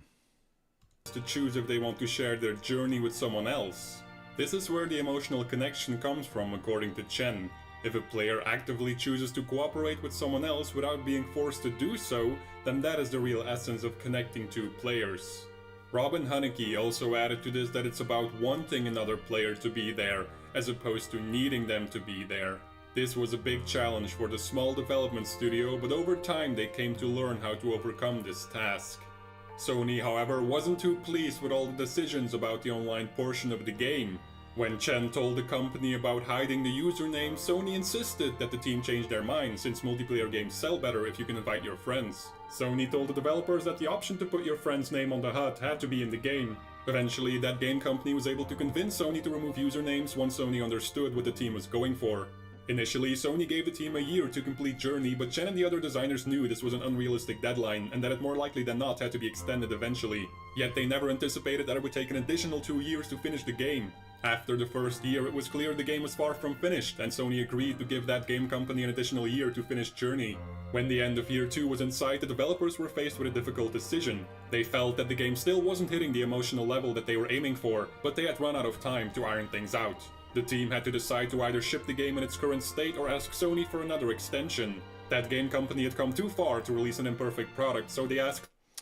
Nat says Cadbury has to be at the bottom of the list since it was bought out. That stuff is just nasty now. Yeah, but remember, Nat, I live now in the US, and no offense to US candy, you've got some good ones. You've got some bangers. Reese cups, amazing. M&M's, fantastic, love it. But I think your main chocolate is Hershey's. Get out of here with that. That tastes like vomit. And I'm not saying it tastes like rubbish. I mean when you bite into it, it's vomit. It tastes the same as vomit to me, and I'm not alone in that. That's something that I think most Europeans, when they eat Hershey's, they all say the same thing. It's like, it's the taste of vomit. And I think there's this sort of, what's the acid that's in Hershey's? There's this sort of like flavor. Yeah, really, really, really. Wait. Look at this. Why does Hershey's taste like vomit? Sorry, I know we're going off a little bit. 13 minutes? Or not, it can't be 13 minutes. But why American chocolate tastes like vomit? It's what's brown and sicky. Oh, the taste of vomit. Well, Brown and the taste of vomit. it is something that has a chemical in it that is also in vomit. It's American chocolate. It is American chocolate. You're absolutely right. The most. I'm English. I was raised in England. Lived in England until I was 19, and then I moved to Spain, and then I moved to Ireland, and then obviously I moved to America. That person is the most English-sounding person I've ever heard in my life. So if American chocolate. Is it American chocolate? So she's so British. She sounds like she's putting on a voice. it's also in vomit. It's American chocolate. It's American chocolate. That's like when an American does a British accent. Is They American sound like chocolate. that. You're absolutely right. So if you buy American chocolate, it tastes, I don't know, more tangy and bitter than European chocolate. Do you know why? Yes, milk. they use UHT, don't they, or dried milk or something? The chocolate factories in the United States are further from the dairy farms than in the UK, obviously, so you've got to move the milk for a bit longer. And so they have a chemical process which extends the shelf life, and it produces something called butyric acid. You got it, It's Nat. the same You got it, stuff Nat. that you get in Parmesan cheese. Yes. And in vomit. So even chocolate... Butyric acid, and that's all we know it from, is from vomit. And like she said, I guess Parmesan cheese as well. Don't use that process. Sometimes add that acid anyway, just to mimic the taste, because the Americans have got used to it. So if you think actually it tastes a bit sicky, it's because it's the same acid as. And Americans don't taste it because they're raised on Hershey's. So when they eat it, they go, "Oh, that's just what chocolate tastes like." But the American chocolate has a lot more sugar in it, and it has fewer cocoa solids. 20% in the UK, 10% in American. That's the fat coming to the. You know when you get chocolate and it goes white if you leave it too long. When you find it in the back of a drawer. Yeah. It's the fat comes out of it, it rises out of it. I was doing a play once in the West End, and this is in 2003, I think. And an elderly lady came to see it, I think 4 times. And on the 4th time, she gave me a Kit Kat. I said, "Oh, that's very kind." And then the next day, I ate the Kit Kat, and it tasted exactly like an old lady's cupboard. Not a euphemism. Tasted like an old lady's cupboard. I What looked does on the that mean? sell-by date, and it was 1998. It was a 5-year-old Kit Kat. I mean, it may have been more. That's crazy. Anyway, that's that. I think it is just Hershey's. Yeah. So, for example, when I eat Reese's Pieces and stuff like that, I think that tastes delicious. But I think it's because of the peanut butter. I wonder if we just got Reese's chocolate just by itself with no peanut butter, would that taste bad as well? I don't know. But yeah, so whenever I get Cadbury's, I really like it, even though, like Nat said, they've kind of changed it a little bit.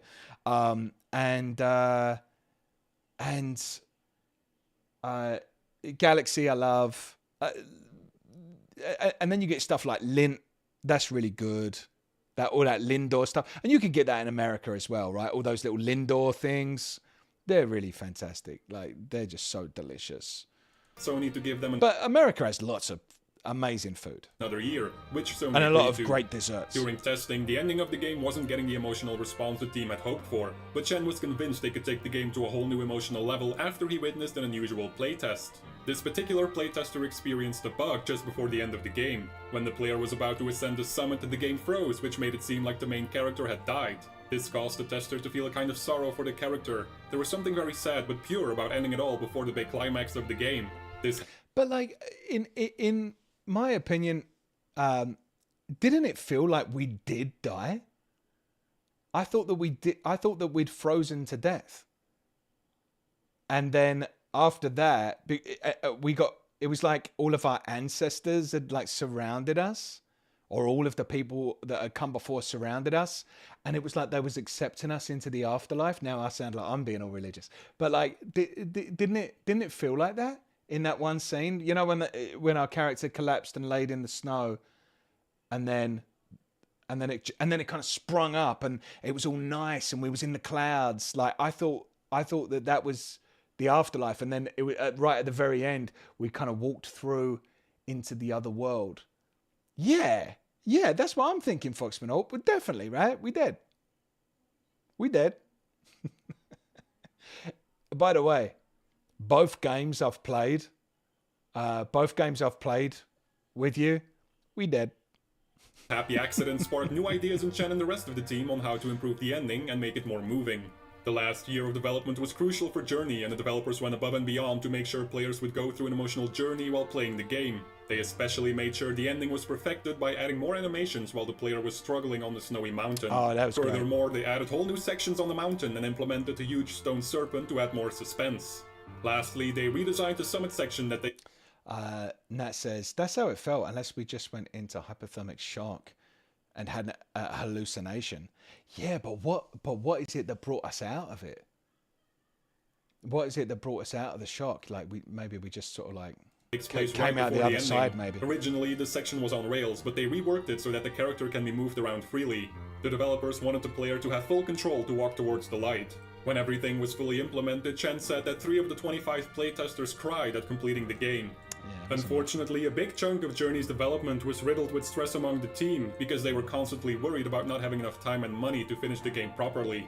That game company had big ideas for Journey, but according to Robin Hunicke, many of those ideas were simply unfeasible. However, this led to some team members feeling pressure to perform way more than they actually could. Additionally, the small team suffered from internal frustrations and anxiety, causing many arguments among the designers. Hunicke talked about a culture war that was present within the team, further describing two distinctive Hey, Sicarius, how you doing? Hello, my friend. types of people that worked on Journey. People who needed to work all the time, and people who needed ample time away from the project so they could relax and clear their mind. The studio was able to fix this problem by improving daily communications and reducing the time spent working on the game. Hunicke said they allowed themselves to be human again, to have lives and to sleep.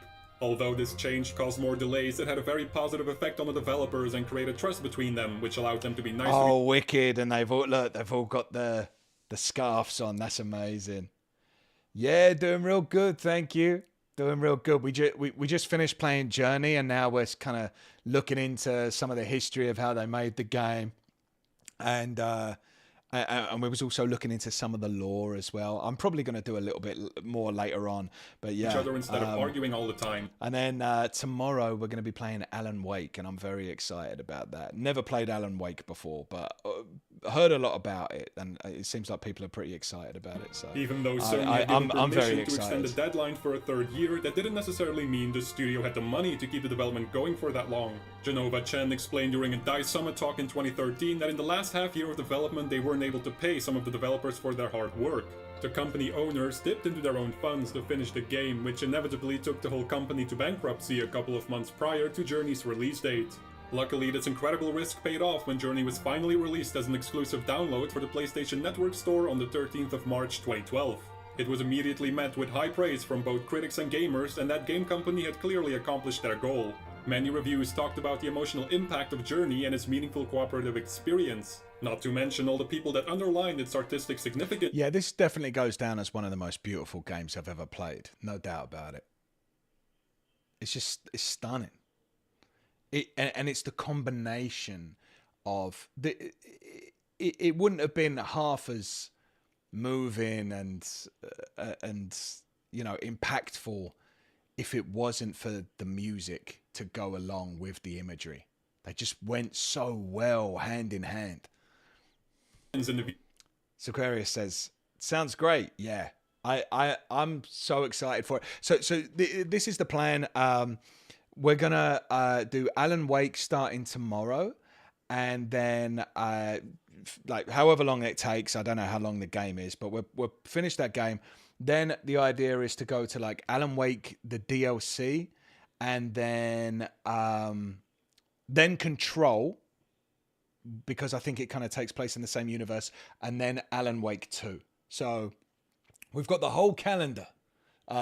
We've got the whole calendar sort of plotted out, and then I feel like sprinkled in between we'll have little games like this, that you can play in 1 or 2 sessions, and we'll try and line it all up. So yeah, we like to keep it a little bit varied on the channel, or on the stream, whatever you call it. Video game industry as a whole.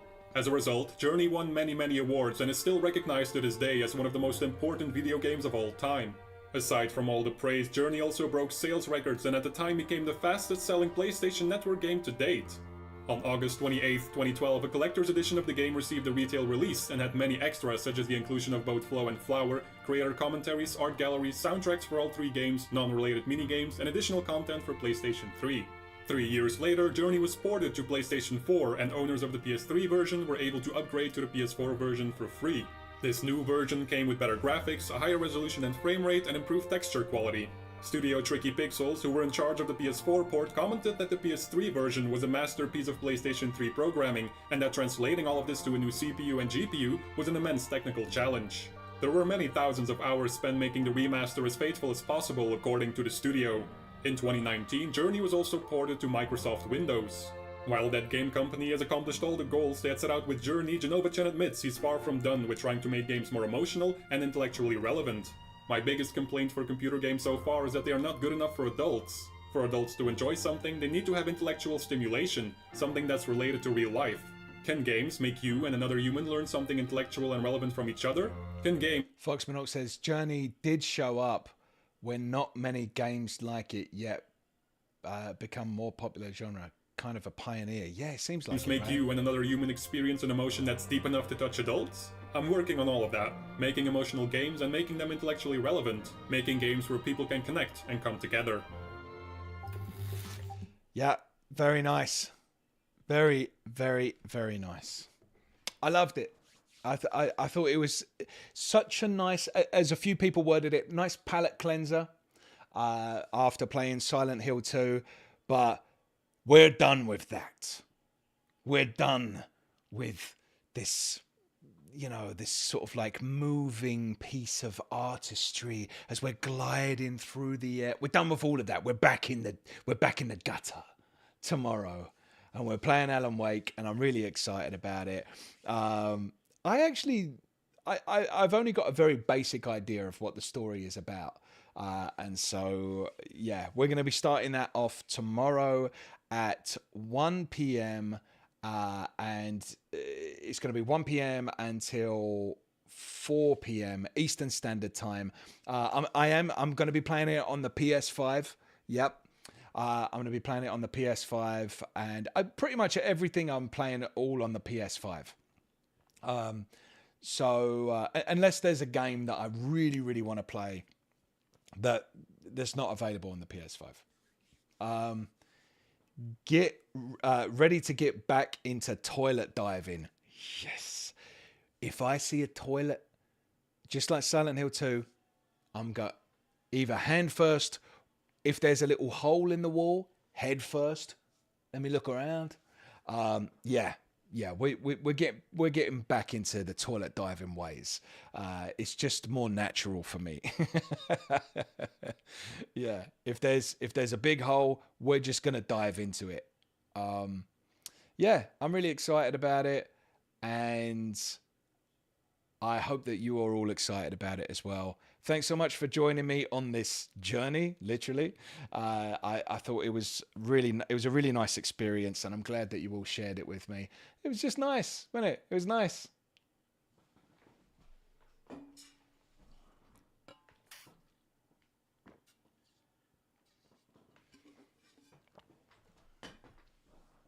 Yeah, I thought it was great.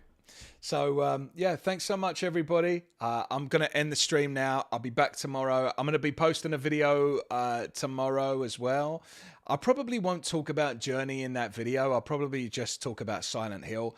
But then in the next video, I'll talk about Journey as well. Next Sunday, I'll have more to say about it once I've sat down and really thought about it.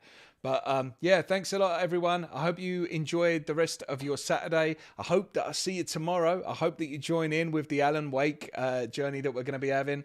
And yeah, happy Easter to everyone that celebrates it. Hope you have a really good one. See you tomorrow. All right. Bye, everyone. Bye. See ya. Thanks for the hangout. Yeah. Thank you. Bye.